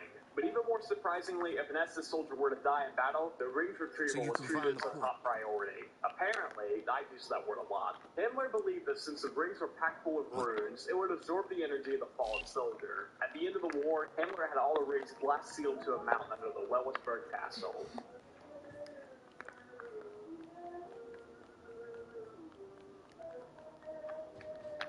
When discussing the evils of World War II, nations like Germany, Japan, and Russia are front and center. But you know who's never mentioned? Croatia. The Ustaša were an ultranationalist death squad that roamed Croatia and killed anyone they deemed enemies. And these were not clean kills. Eyes were poked out, ears were cut off, and people were fed to pigs. Croatia had several concentration camps, and one was made for just children, at which 2/3 of the people there were killed. Probably the wildest thing they did, though, was they ran a corpse factory that was turning the fat off humans into soap. Hitler caught wind of this, and he sent a letter ordering them to chill out. Stop and think about that for a second. Adolf Hitler, the evilest person to ever live, had to tell these assholes to chill out.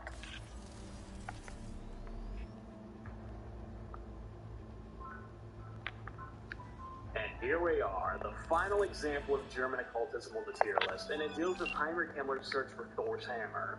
Himmler believed Thor's hammer could be found and weaponized for the war effort, and he demanded on it that his team should find all places in the northern Germanic Aryan cultural world where an understanding of the lightning bolt, the thunderbolt, or Thor's hammer, or the flying or throat hammer exists. This seems to be the only mention of a search for Thor's hammer, and no actual missions were launched to find it.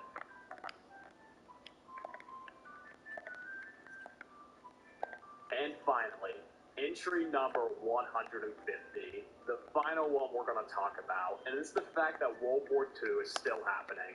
Germany surrendered to the Allied powers on May 7, 1945, ending the war in Europe. And on September 2nd, Japan surrendered to the United States, therefore ending the war in the Pacific, and ending World War II as a whole.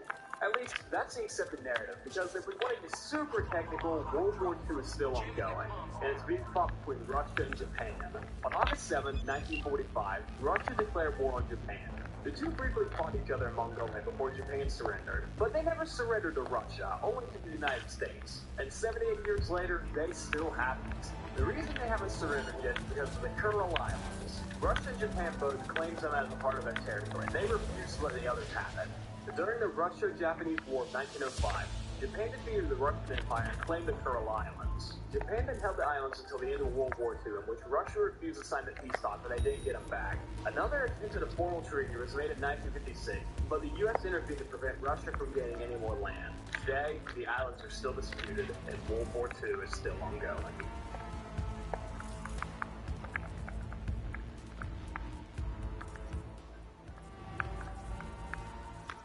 And here we are. 150 entries in what? Probably 2 hours later? I don't know. I worked on this thing entirely out of order. This is by far the largest project I've ever worked on, and I hope it was worth it. You now should have a thorough understanding of all the mysteries and obscurities surrounding World War II. But there's even more I didn't cover. But I mean, I'm tired. I'm glad to be done with this. But of course, if you want a part 2 about the guy who called an airstrike on himself, the story of how America worked with the mafia during the war, more wonder weapons, or any other obscurity I left out, show some love to this video. Also, let me know if I did something you didn't like. Did I spend too long on an entry? Did I spend too little on an entry? Was the background footage boring? Please let me know any complaints you have, that way I can improve on them if I ever make another iceberg. One last thing, my friends have covered a few entries both to YouTube in their spare time. I'll leave their channels linked in the description. Go show them some support. Alright, I'm done talking. Thank you all so much if you stuck it out to the end. Have a wonderful day. Heads down! Keep it together!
Gotcha.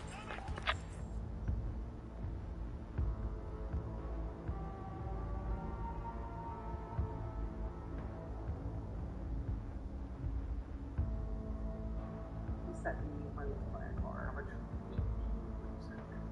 Like 1,000 in weed? Oh, probably more than that. More than that? Probably. 2,000 in weed? Probably around 2. Maybe a little over that. Okay. Yeah. I would just sell it.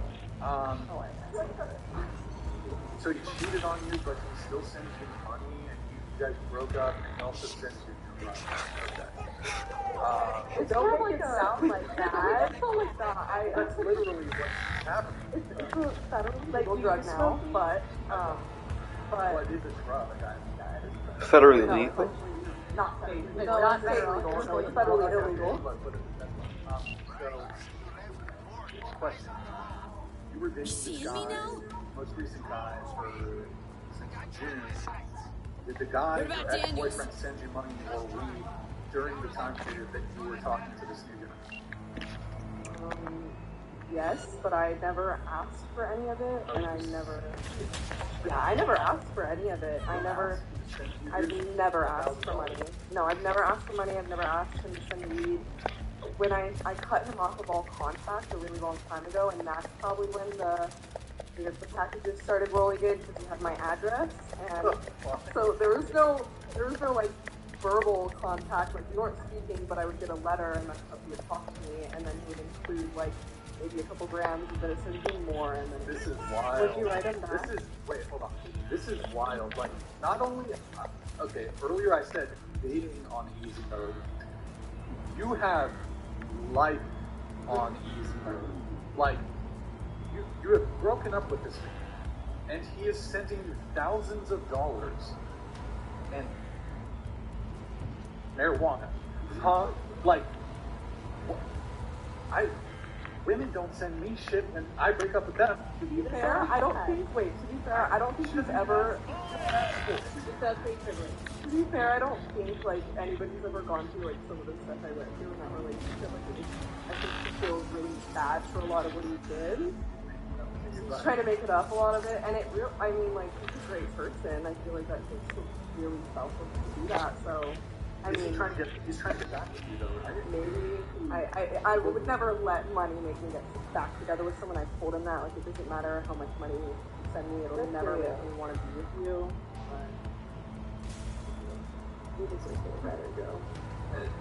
Is there some component, though, of you... Are you streaming on a little bit? Are you moving on? Well, she said she didn't write him back. No, yeah, I never... So yeah, turn it so this is facing you straight. That's a good question because I actually felt really guilty about that for a long time after we broke up, because we stayed in contact after we broke up for like maybe 2 or 3 months, and that made me feel really guilty because that does feel like leading somebody on when you know someone's still in love with you and you're letting them still talk to you and like speak to you every day. It just, whether you're telling them you want to be with them, you just talk to them, gives them that hope. So I cut it off because I was like, it's just fucked up, but he was still like sending letters and talking to me after I said it. It wasn't my choice. Was he around your age? Yeah, we're just you're 19, sending you thousands of dollars. This guy a drug dealer or something? What is he, really?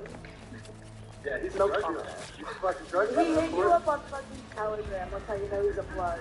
No comment.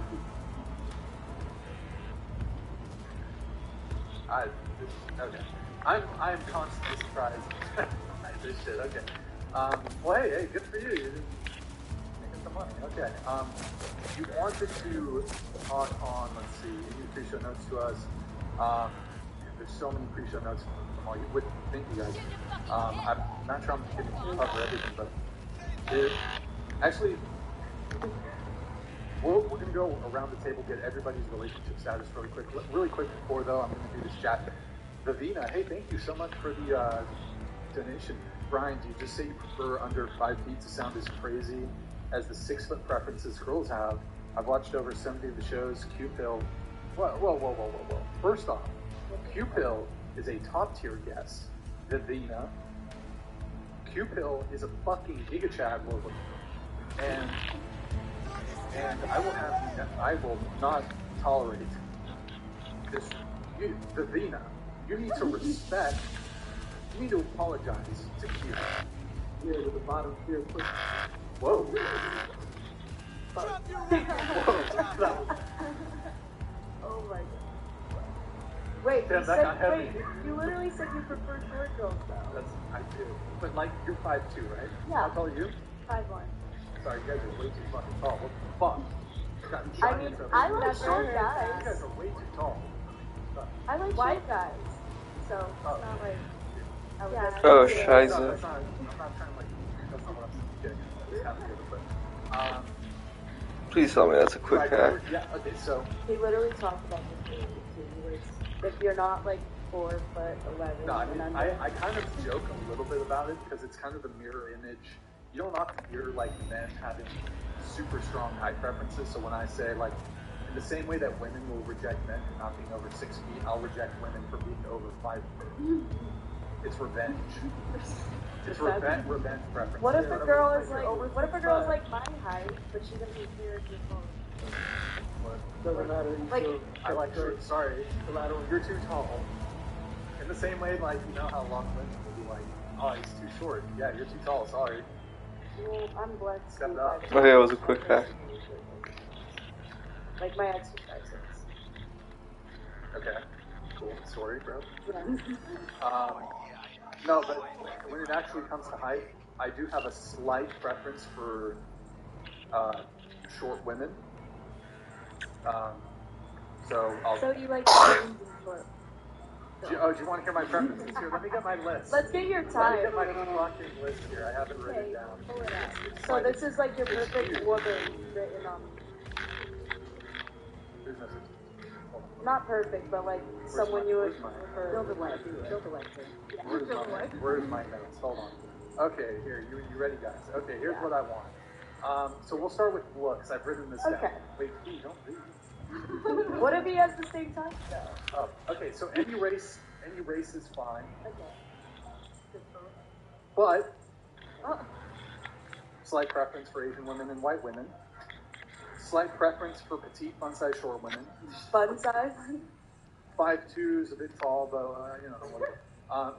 So when it comes to height, no issue dating a woman who's taller than me. Don't care. Height for me, it's never going to be a deal breaker. She could be really tall. She could be taller than me. Not a deal breaker. So we get it. Whereas I would say for guys, height's going to be a deal breaker for 90%, 95% Check of the women. gear, dump the truck. If a guy's shorter than you, like that's 100% deal breaker. Whereas for men, I'd say most men, like you would say the equivalent of a guy being shorter than a woman would be a woman being taller than the man. Whole gig was to protect. I would say there's And you did good. men there's more men who would be willing to date a woman taller than them than there are women who would be prepared to date a woman. There are more women prepared to date a man who's shorter than them. So, strong preference for no plastic surgery. So no fake tits, no fake lips, no BBL, no lipo. And I really mean this. I mean, Thanks. okay, so maybe this is going to sound like I'm kind of simping, but this is going to sound corny. So I think women are beautiful as they are. He's getting vulnerable. Huh? No, it's not even vulnerable. I just think women are beautiful as they are without the need for undergoing dangerous, expensive, and frankly unnecessary cosmetic surgery, which I honestly think makes them look worse at the end of the day. So I would, for example, and it's not like, okay, here's an example. I'd prefer a girl, well, let's say she had small boobs. I'd rather her have small boobs or even flat than have her with big boobs. Okay. I'd rather have a girl with a little belly than light. I'd rather have like a small ass than a BBL. Yeah. Small upper lip over lip fillers. So you can take any woman with any of these procedures, let's say she's had them, however they were before, I would prefer them as they were. So there's that. Minimal makeup or no makeup, a little mascara or highlighter is fine. Here's the big one, very important, largely huge, very important. And it's not a deal breaker. I just say that. I mean, I do. It's a What is the organization that you started come from? Or like, what is Big Labia Matter. It's a grassroots movement. We are BLM. We are,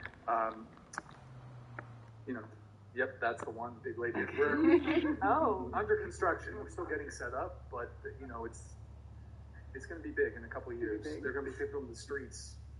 Wearing shirts of it? Streets. Holding Chanting sign. BLM. Okay. Look, women are allowed to have a penis size preference. I'm allowed to have a labia preference. I mean, fine. How do you like go about finding out? Like, is Yeah, that a how first do you date do question? that? How's You that try go? to see that's the difference. Well, first off, it's not a deal breaker. Like if a woman's got an innie, that's cool. That's fine.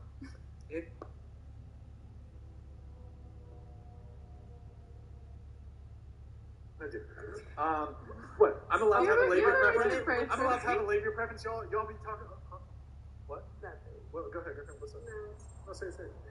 No, I feel like it's similar to people who are like, oh, I prefer circumcised or uncircumcised. Exactly. No, I can see that. It's like all dicks are ugly though. Whoa. What? That is like they're not like if you